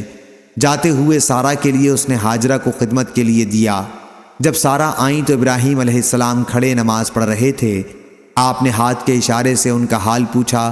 انہوں نے کہا کہ اللہ تعالیٰ نے کافر، یا یہ کہا کہ فاجر کے فریب کو اسی کے منہ پر دے مارا، اور ہاجرہ کو خدمت کے لیے دیا۔ ابو ہریرہ رضی اللہ عنہ نے کہا کہ اے بنی ماؤ السما، اے آسمانی پانی کی اولاد، یعنی اہل عرب، تمہاری والدہ یہی حضرت ہاجرہ ہیں۔ صحیح بخاری حدیث نمبر 3358۔ ابن جریج نے خبر دی، انہیں عبد الحمید بن جبیر نے، انہیں سعید بن مسیب نے اور انہیں حضرت ام شریک رضی اللہ عنہا نے کہ نبی کریم صلی اللہ علیہ وسلم نے گرگٹ کو مارنے کا حکم دیا تھا اور فرمایا کہ اس نے حضرت ابراہیم علیہ السلام کی آگ پر پھونکا تھا۔ صحیح بخاری حدیث نمبر 3359۔ ابراہیم نے بیان کیا، ان سے علقمہ نے اور ان سے عبداللہ بن مسعود رضی اللہ عنہ نے بیان کیا کہ جب یہ آیت اتری، جو لوگ ایمان لائے اور اپنے ایمان میں کسی قسم کے ظلم کی ملاوٹ نہ کی، تو ہم نے عرض کیا یا رسول اللہ، ہم میں ایسا کون ہوگا جس نے اپنی جان پر ظلم نہ کیا ہوگا؟ حضور صلی اللہ علیہ وسلم نے فرمایا کہ واقعہ وہ نہیں جو تم سمجھتے ہو، جس نے اپنے ایمان کے ساتھ ظلم کی ملاوٹ نہ کی۔ میں ظلم سے مراد شرک ہے۔ کیا تم نے لقمان علیہ السلام کی اپنے بیٹے کو یہ نصیحت نہیں سنی کہ اے بیٹے، اللہ کے ساتھ شرک نہ کرنا، بے شک شرک بہت ہی بڑا ظلم ہے۔ صحیح بخاری حدیث نمبر 3360۔ ابو زرع نے بیان کیا اور ان سے حضرت ابو ہریرہ رضی اللہ عنہ نے بیان کیا کہ نبی کریم صلی اللہ علیہ وسلم کی خدمت میں ایک مرتبہ گوشت پیش کیا گیا تو آپ نے فرمایا کہ اللہ تعالیٰ قیامت کے دن اولین و آخرین کو ایک ہموار اور وسیع میدان میں جمع کرے گا، اسی طرح کہ پکارنے والا سب کو اپنی بات سنا سکے گا اور دیکھنے والا سب کو ایک ساتھ دیکھ سکے گا، کیونکہ یہ میدان ہموار ہوگا، زمین کی طرح گول نہ ہوگا۔ اور لوگوں سے سورج بالکل قریب ہو جائے گا۔ پھر آپ نے شفاعت کا ذکر کیا کہ لوگ حضرت ابراہیم علیہ السلام کی خدمت میں حاضر ہوں گے اور عرض کریں گے کہ آپ روئے زمین پر اللہ کے نبی اور خلیل ہیں، ہمارے لیے اپنے رب کے حضور میں شفاعت کیجیے۔ پھر انہیں اپنے جھوٹ توریہ یاد آ جائیں گے اور کہیں گے کہ آج تو مجھے اپنی ہی فکر ہے، تم لوگ حضرت موسیٰ علیہ السلام کے پاس جاؤ۔ ابو ہریرہ رضی اللہ عنہ کے ساتھ حضرت انس رضی اللہ عنہ نے بھی نبی کریم صلی اللہ علیہ وسلم سے اس حدیث کو روایت کیا ہے۔ صحیح بخاری حدیث نمبر 3361۔ جریر بن حازم نے بیان کیا، ان سے ایوب سختیانی نے، ان سے عبداللہ بن سعید بن جبیر نے، ان سے ان کے والد سعید بن جبیر نے، اور ان سے ابن عباس رضی اللہ عنہ نے کہ نبی کریم صلی اللہ علیہ وسلم نے فرمایا، اللہ اسماعیل کی والدہ حضرت ہاجرہ پر رحم کرے، اگر انہوں نے جلدی نہ کی ہوتی اور زمزم کے پانی کے گرد منڈیر نہ بناتی تو آج وہ ایک بہتا ہوا چشمہ ہوتا۔ صحیح بخاری حدیث نمبر 3362۔ محمد بن عبداللہ انصاری نے کہا کہ ہم سے اسی طرح یہ حدیث ابن جریج نے بیان کی، لیکن کثیر بن کثیر نے مجھ سے یوں بیان کیا کہ میں اور عثمان بن ابو سلیمان دونوں سعید بن جبیر کے پاس بیٹھے ہوئے تھے، اتنے میں انہوں نے کہا کہ ابن عباس رضی اللہ عنہ نے مجھ سے یہ حدیث اس طرح بیان نہیں کی، بلکہ یوں کہا کہ ابراہیم علیہ السلام اپنے بیٹے اسماعیل اور ان کی والدہ حضرت ہاجرہ کو لے کر مکے کی سرزمین کی طرف آئے۔ حضرت ہاجرہ اسماعیل کو دودھ پلاتی تھیں، ان کے ساتھ ایک پرانی مشق تھی۔ ابن عباس نے اس حدیث کو مرفوع نہیں کیا۔ صحیح بخاری حدیث نمبر 3363۔ معمر نے خبر دی، انہیں ایوب سختیانی اور کثیر بن مطلب بن ابی وداع نے، یہ دونوں کچھ زیادہ اور کمی کے ساتھ بیان کرتے ہیں۔ وہ دونوں سعید بن جبیر سے کہ ابن عباس رضی اللہ عنہ نے بیان کیا، عورتوں میں کمر پٹا باندھنے کا رواج اسماعیل علیہ السلام کی والدہ ہاجرہ سے چلا ہے۔ سب سے پہلے انہوں نے کمر پٹا اس لیے باندھا تھا کہ تاکہ سارا ان کا سراغ نہ پائیں، وہ جلد بھاگ جائیں۔ پھر انہیں اور ان کے بیٹے اسماعیل کو ابراہیم علیہ السلام ساتھ لے کر مکے میں آئے۔ اس وقت ابھی وہ اسماعیل علیہ السلام کو دودھ پلاتی تھیں۔ ابراہیم علیہ السلام نے دونوں کو ایک بڑے درخت کے پاس بٹھا دیا جو اس جگہ تھا جہاں اب زمزم ہے۔ مسجد کی بلند جانب میں ان دنوں مکے میں کوئی انسان نہیں تھا، اس لیے وہاں پانی بھی نہیں تھا۔ ابراہیم علیہ السلام نے ان دونوں کو وہیں چھوڑ دیا اور ان کے لیے ایک چمڑے کے تھیلے میں کھجور اور ایک مشک میں پانی رکھ دیا۔ پھر ابراہیم علیہ السلام اپنے گھر کے لیے روانہ ہوئے۔ اس وقت اسماعیل علیہ السلام کی والدہ ان کے پیچھے پیچھے آئیں اور کہا کہ اے ابراہیم، اس خشک جنگل میں جہاں کوئی بھی آدمی اور کوئی بھی چیز موجود نہیں، آپ ہمیں چھوڑ کر کہاں جا رہے ہیں؟ انہوں نے کئی دفعہ اس بات کو دہرایا، لیکن ابراہیم علیہ السلام ان کی طرف دیکھتے نہیں تھے۔ آخر ہاجرہ نے پوچھا، کیا اللہ تعالیٰ نے آپ کو اس کا حکم دیا ہے؟ ابراہیم علیہ السلام نے فرمایا کہ ہاں۔ اس پر ہاجرہ بول اٹھی کہ پھر اللہ تعالیٰ ہماری حفاظت کرے گا، وہ ہم کو ہلاک نہیں کرے گا۔ چنانچہ وہ واپس آ گئیں اور ابراہیم علیہ السلام روانہ ہو گئے۔ جب وہ سنیا پہاڑی پر پہنچے جہاں سے وہ دکھائی نہیں دیتے تھے تو ادھر رخ کیا جہاں اب کعبہ ہے، جہاں پر ہاجرہ اور اسماعیل علیہ السلام کو چھوڑ کر آئے تھے۔ پھر آپ نے دونوں ہاتھ اٹھا کر یہ دعا کی، اے میرے رب، میں نے اپنی اولاد کو اس بے آب و دانہ میدان میں ٹھہرایا ہے۔ سورہ ابراہیم یشکرون تک۔ ادھر اسماعیل علیہ السلام کی والدہ ان کو دودھ پلانے لگیں اور خود پانی پینے لگیں۔ آخر جب مشک کا سارا پانی ختم ہو گیا تو وہ پیاسی رہنے لگیں اور ان کے لخت جگر بھی پیاسے رہنے لگے۔ وہ اب دیکھ رہی تھیں کہ سامنے ان کا بیٹا پیاس کی شدت سے پیچ و تاب کھا رہا ہے، یا کہا کہ زمین پر لوٹ رہا ہے۔ وہ وہاں سے ہٹ گئیں کیونکہ اس حالت میں بچے کو دیکھنے سے ان کا دل بے چین ہوتا تھا۔ صفا پہاڑی وہاں سے نزدیک تر تھی۔ وہ پانی کی تلاش میں اس پر چڑھ گئیں اور وادی کی طرف رخ کر کے دیکھنے لگیں کہ کہیں کوئی انسان نظر آئے، لیکن کوئی انسان نظر نہیں آیا۔ وہ صفا سے اتر گئیں اور جب وادی میں پہنچی تو اپنا دامن اٹھا لیا تاکہ دوڑتے وقت نہ الجھیں، اور کسی پریشان حال کی طرح دوڑنے لگیں۔ پھر وادی سے نکل کر مروہ پہاڑی پر آئیں اور اس پر کھڑی ہو کر دیکھنے لگیں کہ کہیں کوئی انسان نظر آئے، لیکن کوئی نظر نہیں آیا۔ اس طرح انہوں نے 7 چکر لگائے۔ ابن عباس رضی اللہ عنہ نے بیان کیا کہ نبی کریم صلی اللہ علیہ وسلم نے فرمایا، صفا اور مروہ کے درمیان لوگوں کے لیے دوڑنا اسی وجہ سے مشروع ہوا۔ 7ویں مرتبہ جب وہ مروہ پر چڑھی تو انہیں ایک آواز سنائی دی۔ انہوں نے کہا، خاموش، یہ خود اپنے ہی سے وہ کہہ رہی تھیں، اور پھر آواز کی طرف انہوں نے کان لگا دیے۔ آواز اب بھی سنائی دے رہی تھی۔ پھر انہوں نے کہا کہ تمہاری آواز میں نے سنی، اگر تم میری کوئی مدد کر سکتے ہو تو کرو۔ کیا دیکھتی ہیں کہ جہاں اب زمزم کا کنواں ہے وہیں ایک فرشتہ موجود ہے؟ فرشتے نے اپنی ایڑی سے زمین میں گڑھا کر دیا، یا یہ کہا کہ اپنے بازو سے، جس سے وہاں پانی ابل آیا۔ حضرت ہاجرہ نے اسے حوض کی شکل میں بنا دیا اور اپنے ہاتھ سے اس طرح کر دیا تاکہ پانی بہنے نہ پائے، اور چلو سے پانی اپنے مشکیزے میں ڈالنے لگیں۔ جب وہ بھر چکیں تو وہاں سے چشمہ پھر ابل پڑا۔ ابن عباس رضی اللہ عنہ نے بیان کیا کہ نبی کریم صلی اللہ علیہ وسلم نے فرمایا، اللہ اسماعیل پر رحم کرے، اگر زمزم کو انہوں نے یوں ہی چھوڑ دیا ہوتا، یا آپ نے فرمایا کہ چلو سے مشکیزہ نہ بھرا ہوتا تو زمزم ایک بہتے ہوئے چشمے کی صورت میں ہوتا۔ بیان کیا کہ پھر ہاجرہ نے خود بھی وہ پانی پیا اور اپنے بیٹے کو بھی پلایا۔ اس کے بعد ان سے فرشتے نے کہا کہ اپنے برباد ہونے کا خوف ہرگز نہ کرنا، کیونکہ یہی خدا کا گھر ہوگا جسے یہ بچہ اور اس کا باپ تعمیر کریں گے، اور اللہ اپنے بندوں کو ضائع نہیں کرتا۔ اب جہاں بیت اللہ ہے، اس وقت وہاں ٹیلے کی طرح زمین اٹھی ہوئی تھی۔ سیلاب کا دھارا آتا اور اس کے دائیں بائیں سے زمین کاٹ کر لے جاتا۔ اس طرح وہاں کے دن و رات گزرتے رہے، اور آخر ایک دن قبیلہ جرہم کے کچھ لوگ وہاں سے گزرے، یا آپ نے یہ فرمایا کہ قبیلہ جرہم کے چند گھرانے مقام قدا، مکے کا بالائی حصہ کے راستے سے گزر کر مکے کے نشیبی علاقے میں انہوں نے پڑاؤ کیا۔ قریب ہی انہوں نے منڈلاتے ہوئے کچھ پرندے دیکھے۔ ان لوگوں نے کہا کہ یہ پرندہ پانی پر منڈلا رہا ہے، حالانکہ اس سے پہلے جب بھی ہم اس میدان سے گزرے ہیں یہاں پانی کا نام و نشان بھی نہ تھا۔ آخر انہوں نے اپنا ایک آدمی یا 2 آدمی بھیجے، وہاں انہوں نے واقعی پانی پایا، چنانچہ انہوں نے واپس آ کر پانی کی اطلاع دی۔ اب یہ سب لوگ یہاں آئے۔ راوی نے بیان کیا کہ اسماعیل علیہ السلام کی والدہ اس وقت پانی پر ہی بیٹھی ہوئی تھیں۔ ان لوگوں نے کہا کہ کیا آپ ہمیں اپنے پڑوس میں پڑاؤ ڈالنے کی اجازت دیں گی؟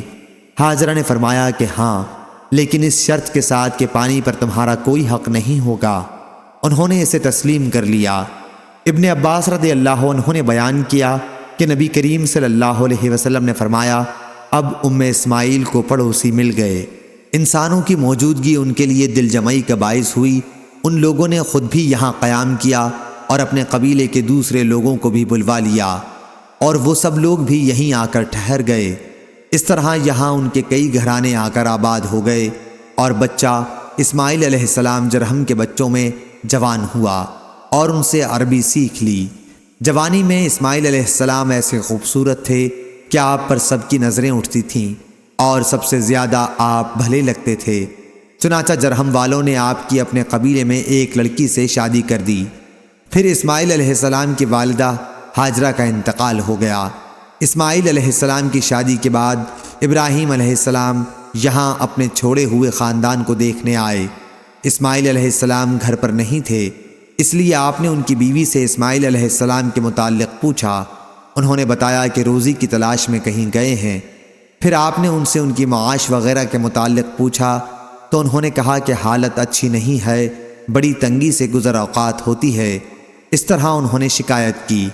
ابراہیم علیہ السلام نے ان سے فرمایا کہ جب تمہارا شوہر آئے تو ان سے میرا سلام کہنا، اور یہ بھی کہنا کہ وہ اپنے دروازے کی چوکھٹ بدل ڈالیں۔ پھر جب اسماعیل علیہ السلام واپس تشریف لائے تو جیسے انہوں نے کچھ انسیت سی محسوس کی اور دریافت فرمایا، کیا کوئی صاحب یہاں آئے تھے؟ ان کی بیوی نے بتایا کہ ہاں، ایک بزرگ اس شکل کے یہاں آئے تھے اور آپ کے بارے میں پوچھ رہے تھے۔ میں نے انہیں بتایا کہ آپ باہر گئے ہوئے ہیں۔ پھر انہوں نے پوچھا کہ تمہاری گزر اوقات کا کیا حال ہے؟ تو میں نے ان سے کہا کہ ہماری گزر اوقات بڑی تنگی سے ہوتی ہے۔ اسماعیل علیہ السلام نے دریافت کیا کہ انہوں نے تمہیں کچھ نصیحت بھی کی تھی؟ ان کی بیوی نے بتایا کہ ہاں، مجھ سے انہوں نے کہا تھا کہ آپ کو سلام کہہ دوں، اور وہ یہ بھی کہہ گئے ہیں کہ آپ اپنے دروازے کی چوکھٹ بدل دیں۔ اسماعیل علیہ السلام نے فرمایا کہ وہ بزرگ میرے والد تھے، اور مجھے یہ حکم دے گئے ہیں کہ میں تمہیں جدا کر دوں، اب تم اپنے گھر جا سکتی ہو۔ چنانچہ اسماعیل علیہ السلام نے انہیں طلاق دے دی اور بنی جرہم ہی میں ایک دوسری عورت سے شادی کر لی۔ جب تک اللہ تعالیٰ کو منظور رہا ابراہیم علیہ السلام ان کے یہاں نہیں آئے۔ پھر جب کچھ دنوں کے بعد وہ تشریف لائے تو اس مرتبہ بھی اسماعیل علیہ السلام اپنے گھر پر موجود نہیں تھے۔ آپ ان کی بیوی کے یہاں گئے اور ان سے اسماعیل علیہ السلام کے بارے میں پوچھا۔ انہوں نے بتایا کہ ہمارے لیے روزی تلاش کرنے گئے ہیں۔ ابراہیم علیہ السلام نے پوچھا کہ تم لوگوں کا حال کیسا ہے؟ آپ نے ان کی گزر بسر اور دوسرے حالات کے متعلق پوچھا۔ انہوں نے بتایا کہ ہمارا حال بہت اچھا ہے، بڑی فراخی ہے۔ انہوں نے اس کے لیے اللہ کی تعریف و ثنا کی۔ ابراہیم علیہ السلام نے دریافت فرمایا کہ تم لوگ کھاتے کیا ہو؟ انہوں نے بتایا کہ گوشت۔ آپ نے دریافت فرمایا کہ پیتے کیا ہو؟ بتایا کہ پانی۔ ابراہیم علیہ السلام نے ان کے لیے دعا کی، اے اللہ ان کے گوشت اور پانی میں برکت نازل فرما۔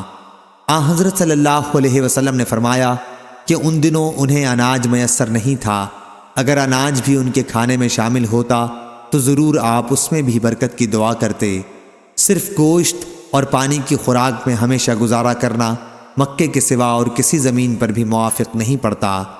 ابراہیم علیہ السلام نے جاتے ہوئے اس سے فرمایا کہ جب تمہارے شوہر واپس آ جائیں تو ان سے میرا سلام کہنا اور ان سے کہہ دینا کہ وہ اپنے دروازے کی چوکھٹ کو باقی رکھیں۔ جب اسماعیل علیہ السلام تشریف لائے تو پوچھا کہ کیا یہاں کوئی آیا تھا؟ انہوں نے بتایا کہ جی ہاں، ایک بزرگ بڑی اچھی شکل و صورت کے آئے تھے۔ بیوی نے آنے والے بزرگ کی تعریف کی، پھر انہوں نے مجھ سے آپ کے متعلق پوچھا کہ کہاں ہیں، اور میں نے بتا دیا۔ پھر انہوں نے پوچھا کہ تمہاری گزر بسر کا کیا حال ہے، تو میں نے بتایا کہ ہم اچھی حالت میں ہیں۔ اسماعیل علیہ السلام نے دریافت فرمایا کہ کیا انہوں نے تمہیں کوئی وصیت بھی کی تھی؟ انہوں نے کہا جی ہاں، انہوں نے آپ کو سلام کہا تھا اور حکم دیا تھا کہ اپنے دروازے کی چوکھٹ باقی رکھیں۔ اسماعیل علیہ السلام نے فرمایا کہ یہ بزرگ میرے والد تھے، چوکھٹ تم ہو، اور آپ مجھے حکم دے گئے ہیں کہ میں تمہیں اپنے ساتھ رکھوں۔ پھر جتنے دنوں اللہ تعالیٰ کو منظور رہا کے بعد ابراہیم علیہ السلام ان کے یہاں تشریف لائے تو دیکھا کہ اسماعیل زمزم کے قریب ایک بڑے درخت کے سائے میں، جہاں ابراہیم انہیں چھوڑ گئے تھے، اپنے تیر بنا رہے ہیں۔ جب اسماعیل علیہ السلام نے ابراہیم کو دیکھا تو ان کی طرف کھڑے ہو گئے، اور جس طرح ایک باپ اپنے بیٹے کے ساتھ اور بیٹا اپنے باپ کے ساتھ محبت کرتا ہے، وہی طرز عمل ان دونوں نے بھی ایک دوسرے کے ساتھ اختیار کیا۔ پھر ابراہیم علیہ السلام نے فرمایا، اسماعیل، اللہ نے مجھے ایک حکم دیا ہے۔ اسماعیل علیہ السلام نے عرض کیا، آپ کے رب نے جو حکم آپ کو دیا ہے آپ اسے ضرور پورا کریں۔ انہوں نے فرمایا، اور تم بھی میری مدد کر سکو گے؟ عرض کیا کہ میں آپ کی مدد کروں گا۔ فرمایا کہ اللہ تعالیٰ نے مجھے حکم دیا ہے کہ اسی مقام پر اللہ کا ایک گھر بناؤں، اور آپ نے ایک اور اونچی ٹیلے کی طرف اشارہ کیا کہ اس کے چاروں طرف۔ حضور صلی اللہ علیہ وسلم نے فرمایا کہ اس وقت ان دونوں نے بیت اللہ کی بنیاد پر عمارت کی تعمیر شروع کی۔ اسماعیل علیہ السلام پتھر اٹھا اٹھا کر لاتے اور ابراہیم تعمیر کرتے جاتے تھے۔ جب دیواریں بلند ہو گئیں تو اسماعیل یہ پتھر لائے اور ابراہیم علیہ السلام کے لیے اسے رکھ دیا۔ اب ابراہیم علیہ السلام اس پتھر پر کھڑے ہو کر تعمیر کرنے لگے۔ اسماعیل علیہ السلام پتھر دیتے جاتے تھے اور یہ دونوں یہ دعا پڑھتے جاتے تھے، ہمارے رب، ہماری یہ خدمت تو قبول کر، بے شک تو بڑا سننے والا اور جاننے والا ہے۔ فرمایا کہ دونوں تعمیر کرتے رہے اور بیت اللہ کے چاروں طرف گھوم گھوم کر یہ دعا پڑھتے رہے، اے ہمارے رب، ہماری طرف سے یہ خدمت قبول فرما، بے شک تو بڑا سننے والا، بہت جاننے والا ہے۔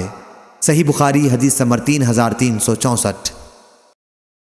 ابراہیم بن نافع نے بیان کیا، ان سے کثیر بن کثیر نے، ان سے سعید بن جبیر نے، اور ان سے ابن عباس رضی اللہ عنہ نے بیان کیا کہ ابراہیم علیہ السلام اور ان کی بیوی حضرت سارہ علیہ السلام کے درمیان جو کچھ جھگڑا ہونا تھا، جب وہ ہوا تو آپ اسماعیل علیہ السلام اور ان کی والدہ حضرت ہاجرہ علیہ السلام کو لے کر نکلے۔ ان کے ساتھ ایک مشکیزہ تھا جس میں پانی تھا۔ اسماعیل علیہ السلام کی والدہ اسی مشکیزے کا پانی پیتی رہیں اور اپنا دودھ اپنے بچے کو پلاتی رہیں۔ جب ابراہیم مکہ پہنچے تو انہیں ایک بڑے درخت کے پاس ٹھہرا کر اپنے گھر واپس جانے لگے۔ اسماعیل کی والدہ ان کے پیچھے پیچھے آئیں۔ جب مقام قدا پر پہنچے تو انہوں نے پیچھے سے آواز دی کہ اے ابراہیم ہمیں کس پر چھوڑ کر جا رہے ہیں؟ انہوں نے فرمایا کہ اللہ پر۔ ہاجرہ نے کہا کہ پھر میں اللہ پر خوش ہوں۔ بیان کیا کہ پھر حضرت ہاجرہ اپنی جگہ پر واپس چلی آئیں اور اسی مشکیزے سے پانی پیتی رہیں اور اپنا دودھ اپنے بچے کو پلاتی رہیں۔ جب پانی ختم ہو گیا تو انہوں نے سوچا کہ ادھر ادھر دیکھنا چاہیے، ممکن ہے کہ کوئی آدمی نظر آ جائے۔ راوی نے بیان کیا کہ یہی سوچ کر وہ صفا پہاڑی پر چڑھ گئیں اور چاروں طرف دیکھا کہ شاید کوئی نظر آ جائے، لیکن کوئی نظر نہ آیا۔ پھر جب وادی میں اتریں تو دوڑ کر مروہ تک آئیں، اسی طرح کئی چکر لگائے۔ پھر سوچا کہ چلو ذرا بچے کو تو دیکھوں کس حالت میں ہے۔ چنانچہ آئیں اور دیکھا تو بچہ اسی حالت میں تھا جیسے تکلیف کے مارے موت کے لیے تڑپ رہا ہو۔ یہ حال دیکھ کر ان سے صبر نہ ہو سکا، سوچا چلوں دوبارہ دیکھوں، ممکن ہے کہ کوئی آدمی نظر آ جائے۔ آئیں اور صفا پہاڑ پر چڑھ گئیں اور چاروں طرف نظر پھیر پھیر کر دیکھتی رہیں، لیکن کوئی نظر نہ آیا۔ اس طرح حضرت ہاجرہ نے 7 چکر لگائے۔ پھر سوچا چلوں دیکھوں بچہ کس حالت میں ہے۔ اسی وقت انہیں ایک آواز سنائی دی۔ انہوں نے آواز سے مخاطب ہو کر کہا کہ اگر تمہارے پاس کوئی بھلائی ہے تو میری مدد کر۔ وہاں جبرائیل علیہ السلام موجود تھے۔ انہوں نے اپنی ایڑی سے یوں کیا، اشارہ کر کے بتایا اور زمین ایڑی سے کھود دی۔ راوی نے بیان کیا کہ اس عمل کے نتیجے میں وہاں سے پانی پھوٹ پڑا۔ اسماعیل ڈری کہیں یہ پانی غائب نہ ہو جائے، پھر وہ زمین کھودنے لگیں۔ راوی نے بیان کیا کہ ابو القاسم صلی اللہ علیہ وسلم نے فرمایا اگر وہ پانی کو یوں ہی رہنے دیتی تو پانی زمین پر بہتا رہتا۔ غرض ہاجرہ زمزم کا پانی پیتی رہیں اور اپنا دودھ اپنے بچے کو پلاتی رہیں۔ ابن عباس رضی اللہ عنہ نے بیان کیا کہ اس کے بعد قبیلہ جرہم کے کچھ لوگ وادی کے نشیب سے گزرے۔ انہیں وہاں پرند نظر آئے۔ انہیں یہ کچھ خلاف عادت معلوم ہوا۔ انہوں نے آپس میں کہا کہ پرندہ تو صرف پانی ہی پر اس طرح منڈلا سکتا ہے۔ ان لوگوں نے اپنا آدمی وہاں بھیجا۔ اس نے جا کر دیکھا تو واقعی وہاں پانی موجود تھا۔ اس نے آ کر اپنے قبیلے والوں کو خبر دی تو یہ سب لوگ یہاں آ گئے اور کہا کہ اے اسماعیل، کیا آپ ہمیں اپنے ساتھ رہنے کی یا یہ کہا کہ اپنے ساتھ قیام کرنے کی اجازت دیں گی؟ پھر ان کے بیٹے اسماعیل علیہ السلام بالغ ہوئے اور قبیلہ جرہمی ہی کی ایک لڑکی سے ان کا نکاح ہو گیا۔ ابن عباس رضی اللہ عنہ نے بیان کیا کہ پھر ابراہیم علیہ السلام کو خیال آیا اور انہوں نے اپنی اہلیہ حضرت سارہ سے فرمایا کہ میں جن لوگوں کو مکے میں چھوڑ آیا تھا ان کی خبر لینے جاؤں گا۔ ابن عباس رضی اللہ عنہ نے بیان کیا کہ پھر ابراہیم علیہ السلام مکہ تشریف لائے اور سلام کر کے دریافت فرمایا کہ اسماعیل کہاں ہیں؟ ان کی بیوی نے بتایا کہ شکار کے لیے گئے ہیں۔ انہوں نے فرمایا کہ جب وہ آئیں تو ان سے کہنا کہ اپنے دروازے کی چوکھٹ بدل ڈالیں۔ جب اسماعیل علیہ السلام آئے تو ان کی بیوی نے واقعے کی اطلاع دی۔ اسماعیل علیہ السلام نے فرمایا تم ہی ہو جسے بدلنے کے لیے ابراہیم علیہ السلام کہہ گئے ہیں، اب تم اپنے گھر جا سکتی ہو۔ بیان کیا کہ پھر ایک مدت کے بعد دوبارہ ابراہیم علیہ السلام کو خیال ہوا اور انہوں نے اپنی بیوی سے فرمایا کہ میں جن لوگوں کو چھوڑ آیا ہوں انہیں دیکھنے جاؤں گا۔ راوی نے بیان کیا کہ ابراہیم علیہ السلام تشریف لائے اور دریافت فرمایا کہ اسماعیل کہاں ہیں؟ ان کی بیوی نے بتایا کہ شکار کے لیے گئے ہیں۔ انہوں نے یہ بھی کہا کہ آپ ٹھہریے اور کھانا تناول فرما لیجئے۔ ابراہیم علیہ السلام نے دریافت فرمایا کہ تم لوگ کھاتے پیتے کیا ہو؟ انہوں نے بتایا کہ گوشت کھاتے ہیں اور پانی پیتے ہیں۔ آپ نے دعا کی کہ اے اللہ ان کے کھانے اور ان کے پانی میں برکت نازل فرما۔ بیان کیا کہ ابو القاسم صلی اللہ علیہ وسلم نے فرمایا ابراہیم علیہ السلام کی اس دعا کی برکت اب تک چلی آ رہی ہے۔ راوی نے بیان کیا کہ پھر تیسری بار ابراہیم علیہ السلام کو ایک مدت کے بعد خیال ہوا اور اپنی اہلیہ سے انہوں نے کہا کہ جن کو میں چھوڑ آیا ہوں ان کی خبر لینے مکہ جاؤں گا۔ چنانچہ آپ تشریف لائے اور اس مرتبہ اسماعیل علیہ السلام سے ملاقات ہوئی جو زمزم کے پیچھے اپنے تیر ٹھیک کر رہے تھے۔ ابراہیم علیہ السلام نے فرمایا اے اسماعیل، تمہارے رب نے مجھے حکم دیا ہے کہ میں یہاں اس کا ایک گھر بناؤں۔ بیٹے نے عرض کیا کہ پھر آپ اپنے رب کا حکم بجا لائیے۔ انہوں نے فرمایا اور مجھے یہ بھی حکم دیا ہے کہ تم اس کام میں میری مدد کرو۔ عرض کیا کہ میں اس کے لیے تیار ہوں، یا اسی قسم کے اور الفاظ ادا کیے۔ راوی نے بیان کیا کہ پھر دونوں باپ بیٹے اٹھے۔ ابراہیم علیہ السلام دیواریں اٹھاتے جاتے اور اسماعیل علیہ السلام انہیں پتھر لا لا کر دیتے تھے اور دونوں یہ دعا کرتے جاتے تھے، اے ہمارے رب، ہماری طرف سے یہ خدمت قبول کر، بے شک تو بڑا سننے والا جاننے والا ہے۔ راوی نے بیان کیا کہ آخر جب دیوار بلند ہو گئی اور بزرگ ابراہیم علیہ السلام کو پتھر دیوار پر رکھنے میں دشواری ہوئی تو وہ مقام ابراہیم کے پتھر پر کھڑے ہوئے اور اسماعیل علیہ السلام ان کو پتھر اٹھا اٹھا کر دیتے جاتے، اور ان حضرات کی زبان پر یہ دعا جاری تھی، اے ہمارے رب، ہماری طرف سے اسے قبول فرما لے، بے شک تو بڑا سننے والا بہت جاننے والا ہے۔ صحیح بخاری حدیث نمبر 3365۔ یزید بن شریک نے بیان کیا کہ میں نے حضرت ابو ذر رضی اللہ عنہ سے سنا، انہوں نے بیان کیا کہ میں نے عرض کیا، یا رسول اللہ، سب سے پہلے روئے زمین پر کون سی مسجد بنی ہے؟ حضور صلی اللہ علیہ وسلم نے فرمایا کہ مسجد حرام۔ انہوں نے بیان کیا کہ پھر میں نے عرض کیا، اور اس کے بعد فرمایا مسجد اقصی، بیت المقدس۔ میں نے عرض کیا ان دونوں کی تعمیر کے درمیان میں کتنا فاصلہ رہا ہے؟ آپ نے فرمایا کہ 40 سال۔ پھر فرمایا اب جہاں بھی تجھ کو نماز کا وقت ہو جائے وہاں نماز پڑھ لے، بڑی فضیلت نماز پڑھنا ہے۔ صحیح بخاری حدیث نمبر 3366۔ عبداللہ بن مسلمہ نے بیان کیا، ان سے امام مالک نے، ان سے مطلب کہ آزاد کردہ غلام عمرو بن ابی عمرو نے، اور ان سے حضرت انس بن مالک رضی اللہ عنہ نے کہ رسول اللہ صلی اللہ علیہ وسلم نے احد پہاڑ کو دیکھ کر فرمایا کہ یہ پہاڑ ہم سے محبت رکھتا ہے اور ہم اس سے محبت رکھتے ہیں۔ اے اللہ، حضرت ابراہیم علیہ السلام نے مکہ مکرمہ کو حرمت والا شہر قرار دیا تھا، اور میں مدینے کے 2 پتھریلے علاقے کے درمیانی علاقے کے حصے کو حرمت والا قرار دیتا ہوں۔ اس حدیث کو عبداللہ بن زید رضی اللہ عنہ نے بھی نبی کریم صلی اللہ علیہ وسلم سے روایت کیا ہے۔ صحیح بخاری حدیث نمبر 3367۔ عبداللہ بن عمر رضی اللہ عنہ کو ابن ابی بکر نے خبر دی، اور انہیں نبی کریم صلی اللہ علیہ وسلم کی زوجہ مطہرہ حضرت عائشہ رضی اللہ عنہا نے کہ رسول اللہ صلی اللہ علیہ وسلم نے فرمایا، تمہیں معلوم نہیں کہ جب تمہاری قوم نے کعبے کی نئی تعمیر کی تو کعبے کی ابراہیمی بنیاد کو چھوڑ دیا۔ میں نے عرض کیا، یا رسول اللہ، پھر آپ ابراہیمی بنیادوں کے مطابق دوبارہ اس کی تعمیر کیوں نہیں کر دیتے؟ حضور صلی اللہ علیہ وسلم نے فرمایا کہ اگر تمہاری قوم کا زمانہ کفر سے قریب نہ ہوتا تو میں ایسا ہی کرتا۔ عبداللہ بن عمر رضی اللہ عنہ نے کہا کہ جب یہ حدیث حضرت عائشہ رضی اللہ عنہا نے رسول اللہ صلی اللہ علیہ وسلم سے سنی ہے تو میرا خیال ہے کہ حضور صلی اللہ علیہ وسلم نے ان دونوں رکنوں کے جو حجر اسود کے قریب ہیں بوسہ لینے کو صرف اسی وجہ سے چھوڑا تھا کہ بیت اللہ حضرت ابراہیم کی بنیاد پر نہیں بنا ہے، یہ دونوں رکن آگے ہٹ گئے ہیں۔ اسماعیل بن ابی اویس نے اس حدیث میں عبداللہ بن محمد بن ابی بکر کہا۔ صحیح بخاری حدیث نمبر 3368۔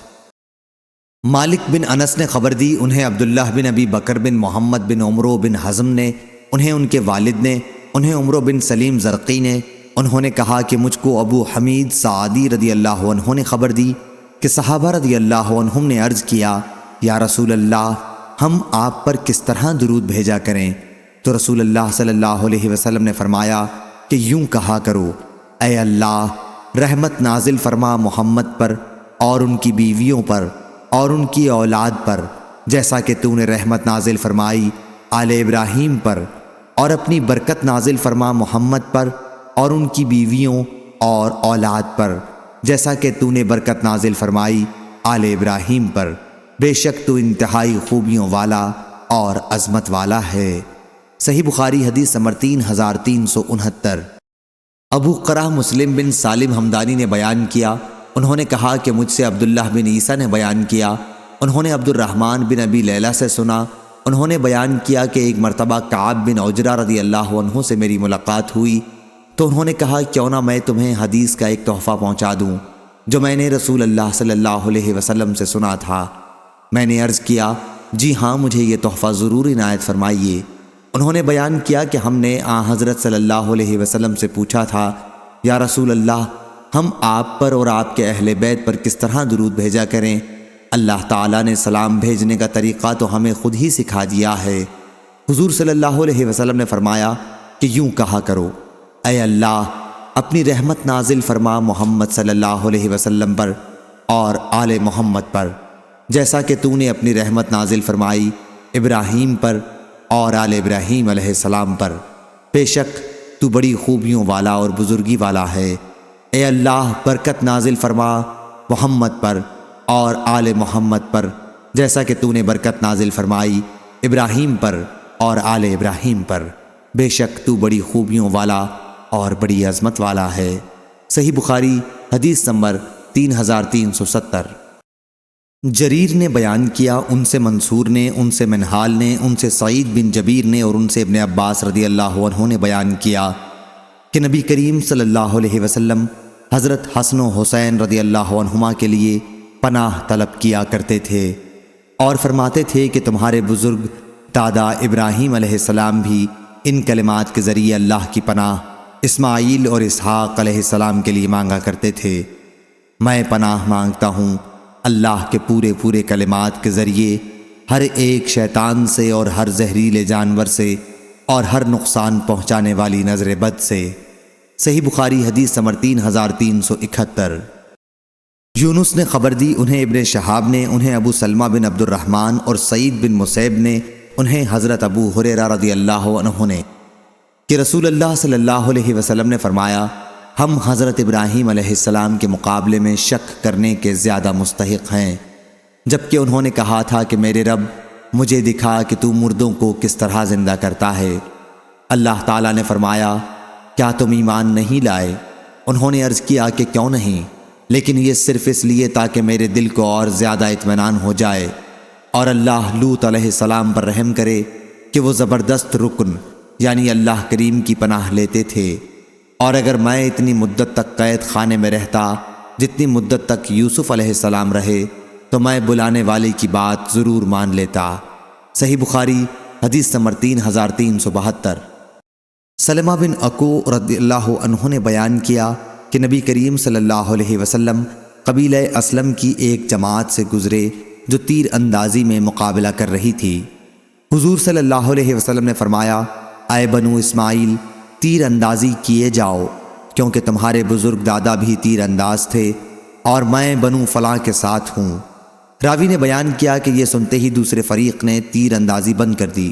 حضور صلی اللہ علیہ وسلم نے فرمایا، کیا بات ہوئی، تم لوگ تیر کیوں نہیں چلاتے؟ انہوں نے عرض کیا، یا رسول اللہ، جب آپ فریق مقابل کے ساتھ ہو گئے تو اب ہم کس طرح تیر چلا سکتے ہیں؟ اس پر حضور صلی اللہ علیہ وسلم نے فرمایا، مقابلہ جاری رکھو، میں تم سب کے ساتھ ہوں۔ صحیح بخاری حدیث نمبر 3373۔ اسحاق بن ابراہیم نے بیان کیا، کہا ہم نے معتمر بن سلیمان سے سنا، انہوں نے عبید اللہ عمری سے، انہوں نے سعید بن ابی سعید مقبری سے اور ان سے ابو ہریرہ رضی اللہ عنہ نے بیان کیا کہ نبی کریم صلی اللہ علیہ وسلم سے پوچھا گیا، سب سے زیادہ شریف کون ہے؟ آپ نے فرمایا کہ جو سب سے زیادہ متقی ہو وہ سب سے زیادہ شریف ہے۔ صحابہ رضی اللہ عنہم نے عرض کیا، یا رسول اللہ، ہمارے سوال کا مقصد یہ نہیں ہے۔ آپ نے فرمایا کہ پھر سب سے زیادہ شریف یوسف نبی اللہ بن نبی اللہ، یعقوب بن نبی اللہ، اسحاق بن خلیل اللہ، ابراہیم علیہ السلام تھے۔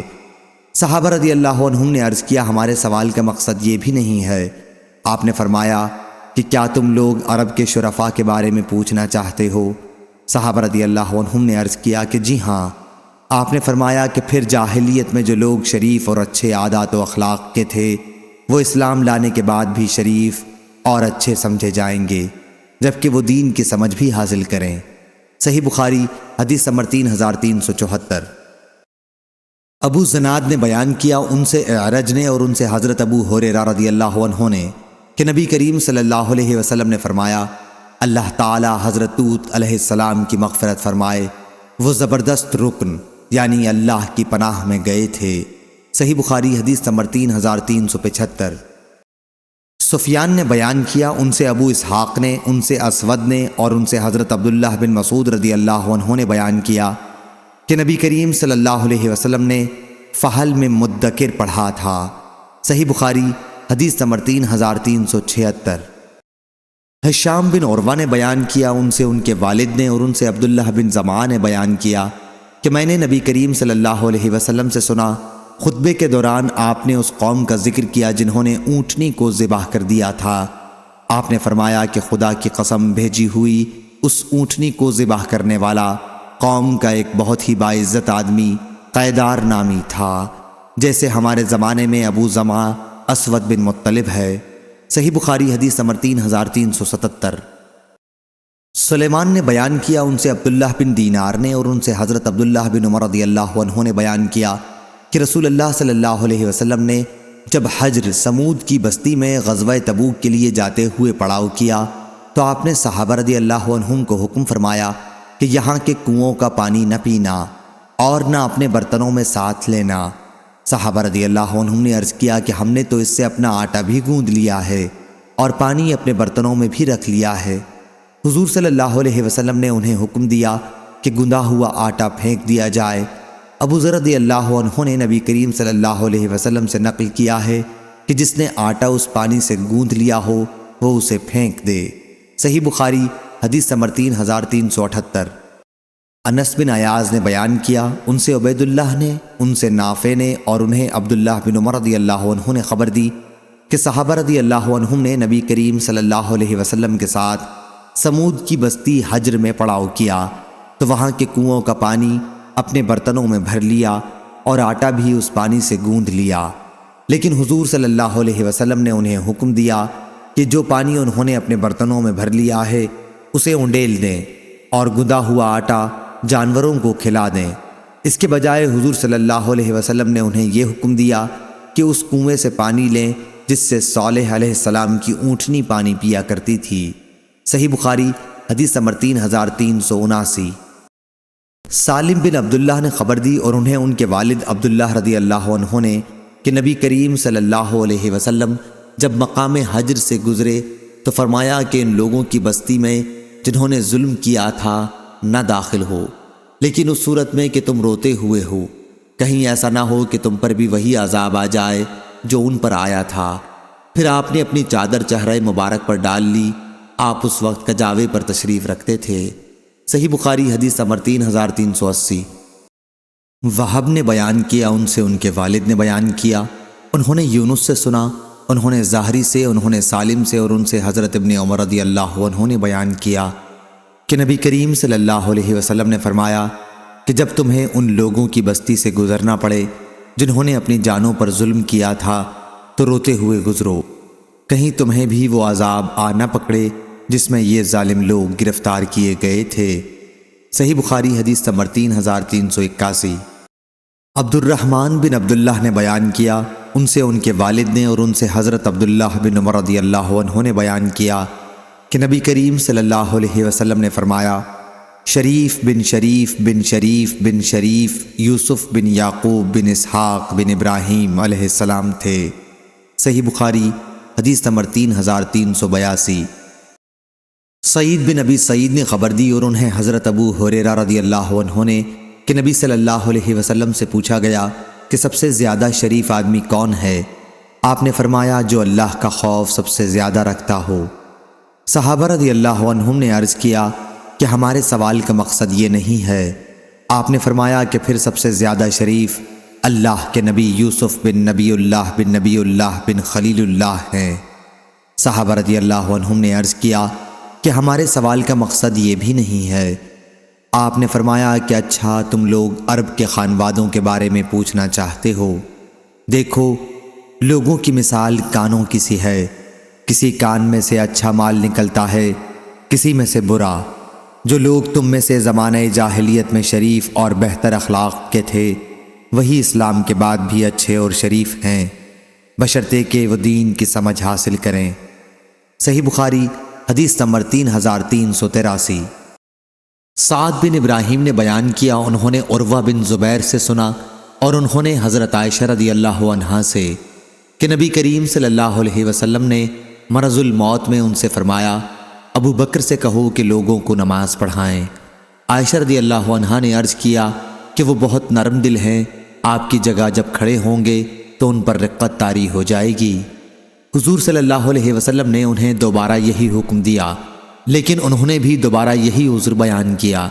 شعبہ نے بتایا کہ حضور صلی اللہ علیہ وسلم نے تیسری یا چوتھی مرتبہ فرمایا کہ تم تو یوسف علیہ السلام کی ساتھ والیاں ہو، ظاہر میں کچھ باطن میں کچھ، ابو بکر رضی اللہ عنہ سے کہو نماز پڑھائیں۔ صحیح بخاری حدیث نمبر 3384۔ زائدہ نے بیان کیا ان سے عبد الملک بن عمیر نے، ان سے ابو بردہ بن ابی موسیٰ نے اور ان سے ان کے والد نے بیان کیا کہ نبی کریم صلی اللہ علیہ وسلم جب بیمار پڑے تو آپ نے فرمایا کہ ابو بکر سے کہو کہ لوگوں کو نماز پڑھائیں۔ عائشہ رضی اللہ عنہا نے عرض کیا کہ ابو بکر رضی اللہ عنہ نہایت نرم دل انسان ہیں، لیکن حضور صلی اللہ علیہ وسلم نے دوبارہ یہی حکم فرمایا اور انہوں نے بھی وہی عذر دہرایا۔ آخر حضور صلی اللہ علیہ وسلم نے فرمایا کہ ان سے کہو نماز پڑھائیں، تم تو یوسف کے ساتھ والیاں ہو، ظاہر کچھ باطن کچھ۔ چنانچہ ابو بکر رضی اللہ عنہ نے حضور صلی اللہ علیہ وسلم کی زندگی میں امامت کی، اور حسین بن علی جعفی نے زائدہ سے رجل رقیقن کے الفاظ نقل کیے کہ ابو بکر نرم دل آدمی ہیں۔ صحیح بخاری حدیث نمبر 3385۔ ابو زناد نے بیان کیا ان سے اعرج نے بیان کیا اور ان سے حضرت ابو ہریرہ رضی اللہ عنہ نے بیان کیا کہ رسول اللہ صلی اللہ علیہ وسلم نے دعا فرمائی، اے اللہ عیاش بن ابی ربیعہ کو نجات دے، اے اللہ سلمہ بن ہشام کو نجات دے، اے اللہ ولید بن ولید کو نجات دے، اے اللہ تمام ضعیف اور کمزور مسلمانوں کو نجات دے، اے اللہ قبیلہ مضر کو سخت گرفت میں پکڑ لے، اے اللہ یوسف علیہ السلام کے زمانے کسی قحط سالی ان ظالموں پر نازل فرما۔ صحیح بخاری حدیث نمبر 3386۔ سعید بن مسیب اور ابو عبیدہ نے خبر دی اور ان سے حضرت ابو ہریرہ رضی اللہ عنہ نے بیان کیا کہ رسول اللہ صلی اللہ علیہ وسلم نے فرمایا، اللہ تعالیٰ لوط علیہ السلام پر رحم فرمائے کہ وہ زبردست رکن یعنی وہ خداوند کریم کی پناہ لیتے تھے، اور اگر میں اتنی مدت تک قید میں رہتا جتنی یوسف علیہ السلام رہے تھے، اور پھر میرے پاس بادشاہ کا آدمی بلانے کے لیے آتا تو میں فوراً اس کے ساتھ چلا جاتا۔ صحیح بخاری حدیث نمبر 3387۔ مسروق نے بیان کیا کہ میں نے حضرت عائشہ رضی اللہ عنہا کی والدہ ام رومان رضی اللہ عنہا سے عائشہ رضی اللہ عنہا کے بارے میں جو بہتان تراشا گیا تھا اس کے متعلق پوچھا تو انہوں نے کہا کہ میں عائشہ رضی اللہ عنہا کے ساتھ بیٹھی ہوئی تھی کہ ایک انصاریہ عورت ہمارے یہاں آئی اور کہا کہ اللہ فلاں مصطح بن اثاثہ کو تباہ کر دے، اور وہ اسے تباہ کر بھی چکا۔ انہوں نے بیان کیا کہ میں نے کہا آپ یہ کیا کہہ رہی ہیں؟ انہوں نے بتایا کہ اس نے تو یہ جھوٹ مشہور کیا ہے۔ پھر انصاریہ عورت نے حضرت عائشہ رضی اللہ عنہا پر تہمت کا سارا واقعہ بیان کیا۔ حضرت عائشہ رضی اللہ عنہا نے اپنی والدہ سے پوچھا کہ کون سا واقعہ ہے، تو ان کی والدہ نے انہیں واقعے کی تفصیل بتائی۔ عائشہ رضی اللہ عنہا نے پوچھا کہ یہ قصہ ابو بکر رضی اللہ عنہ اور رسول اللہ صلی اللہ علیہ وسلم کو بھی معلوم ہو گیا ہے؟ ان کی والدہ نے بتایا کہ ہاں۔ یہ سنتے ہی حضرت عائشہ رضی اللہ عنہا بے ہوش ہو کر گر پڑیں، اور جب ہوش آیا تو جاڑے کے ساتھ بخار چڑھا ہوا تھا۔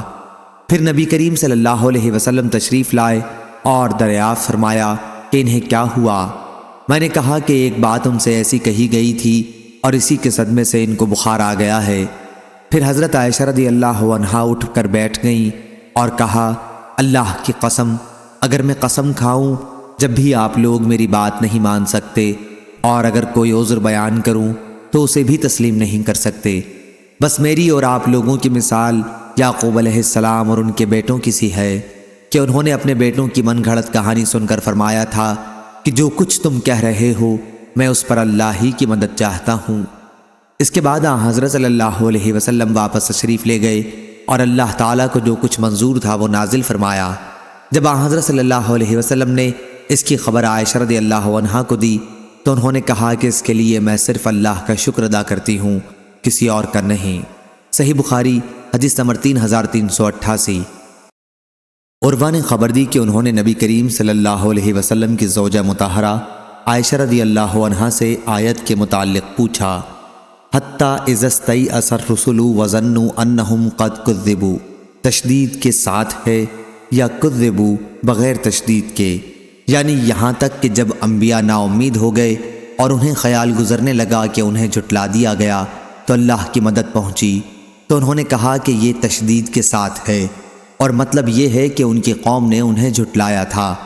میں نے عرض کیا کہ پھر معنی کیسے بنیں گے؟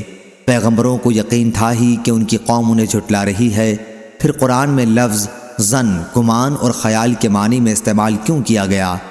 عائشہ رضی اللہ عنہا نے کہا، اے چھوٹے سے عروہ، بے شک ان کو تو یقین تھا۔ میں نے کہا تو شاید اس آیت میں بغیر تشدید کے کذبوا ہوگا، یعنی پیغمبر یہ سمجھے کہ اللہ نے جو ان کی مدد کا وعدہ کیا تھا وہ غلط تھا۔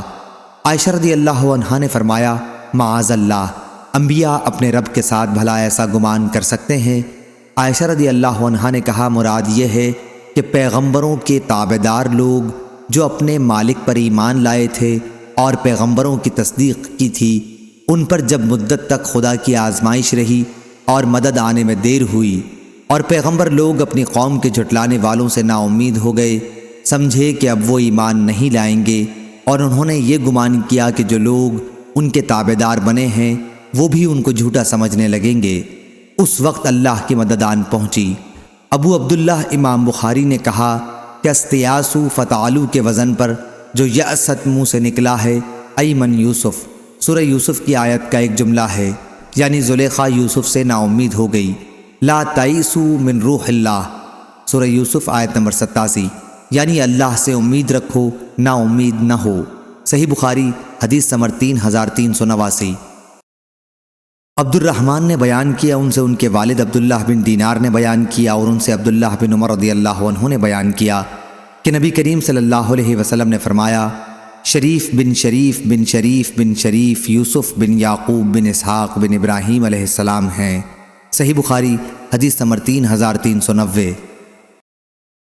معمر نے خبر دی انہیں حمام نے اور انہیں حضرت ابو ہریرہ رضی اللہ عنہ نے کہ نبی کریم صلی اللہ علیہ وسلم نے فرمایا، ایوب ننگے غسل کر رہے تھے کہ سونے کی ٹڈیاں ان پر گرنے لگیں، وہ ان کو اپنے کپڑے میں جمع کرنے لگے۔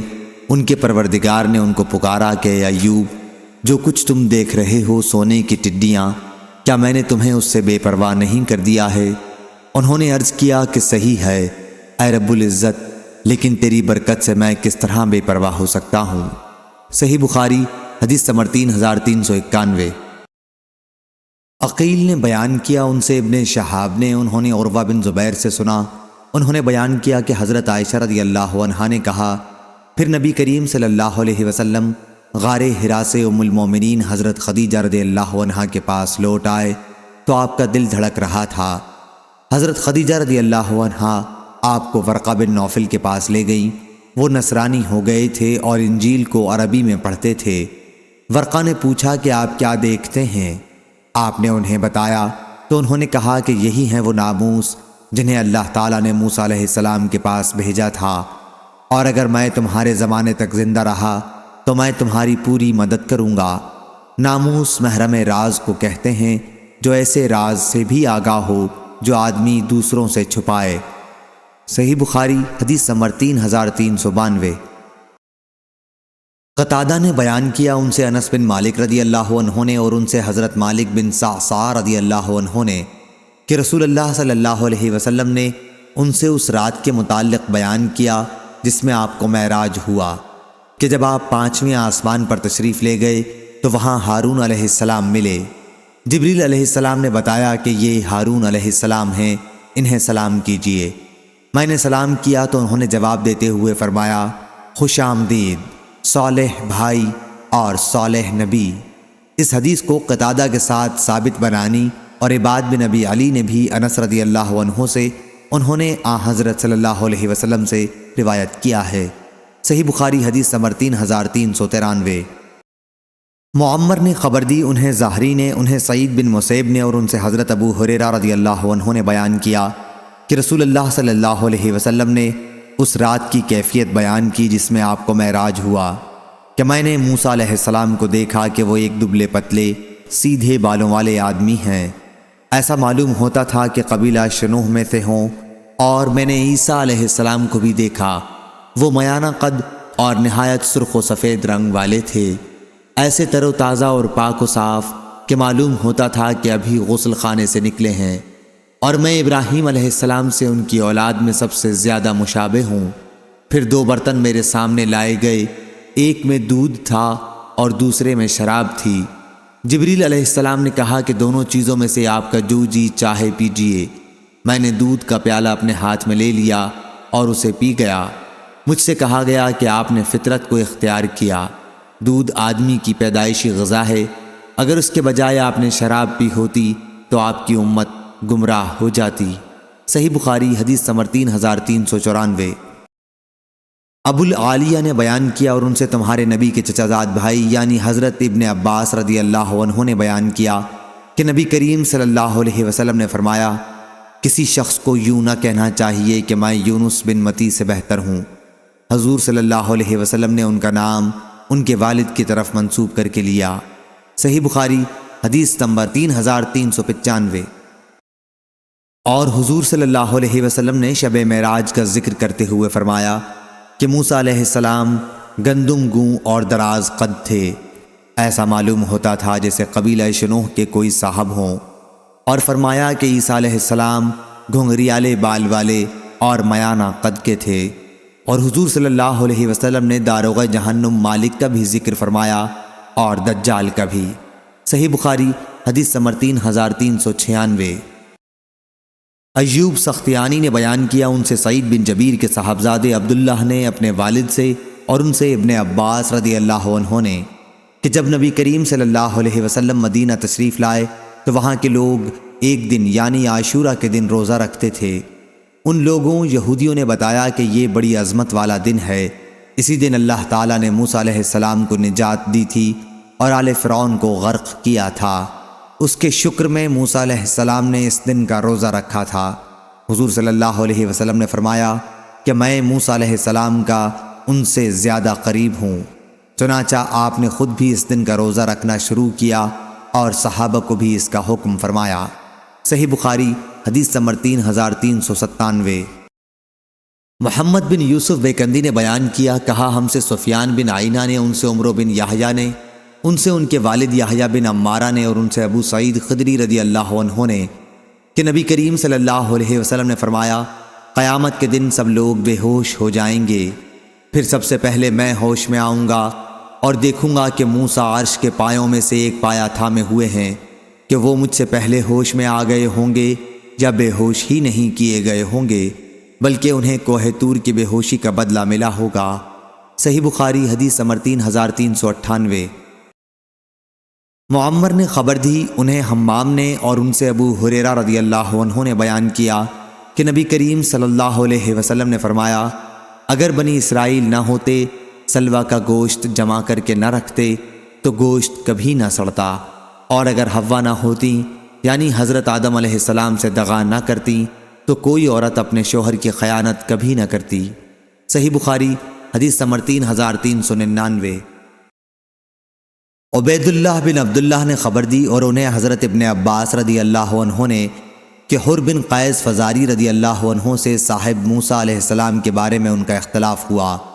پھر حضرت ابی بن کعب رضی اللہ عنہ وہاں سے گزرے تو عبداللہ بن عباس رضی اللہ عنہ نے انہیں بلایا اور کہا کہ میرا اپنے ان ساتھی سے صاحب موسیٰ کے بارے میں اختلاف ہو گیا ہے، جن سے ملاقات کے لیے موسیٰ علیہ السلام نے راستہ پوچھا تھا، کیا رسول اللہ صلی اللہ علیہ وسلم سے آپ نے ان کے بارے میں کچھ سنا ہے؟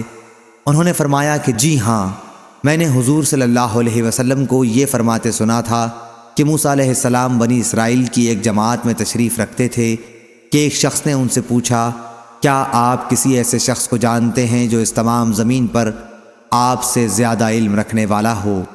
انہوں نے فرمایا کہ نہیں۔ اس پر اللہ تعالیٰ نے موسیٰ علیہ السلام پر وحی نازل کی کہ کیوں نہیں، ہمارا بندہ خضر ہے۔ موسیٰ علیہ السلام نے ان تک پہنچنے کا راستہ پوچھا تو انہیں مچھلی کو اس کی نشانی کے طور پر بتایا گیا اور کہا گیا کہ جب مچھلی گم ہو جائے تو جہاں گم ہوئی ہو وہاں آ جانا، وہیں ان سے ملاقات ہوگی۔ چنانچہ موسیٰ علیہ السلام دریا میں سفر کے دوران مچھلی کی برابر نگرانی کرتے رہے۔ پھر ان سے ان کے رفیق سفر نے کہا، کیا آپ نے خیال نہیں کیا جب ہم چٹان کے پاس ٹھہرے تو میں مچھلی کے متعلق آپ کو بتانا بھول گیا تھا اور مجھے شیطان نے اسے یاد رکھنے سے غافل رکھا؟ موسیٰ علیہ السلام نے فرمایا کہ اسی کی تو ہمیں تلاش ہے۔ چنانچہ یہ بزرگ اسی راستے سے پیچھے کی طرف لوٹے اور حضرت خضر علیہ السلام سے ملاقات ہوئی۔ ان دونوں کے ہی وہ حالات ہیں جنہیں اللہ تعالیٰ نے اپنی کتاب میں بیان فرمایا ہے۔ صحیح بخاری حدیث نمبر 3400۔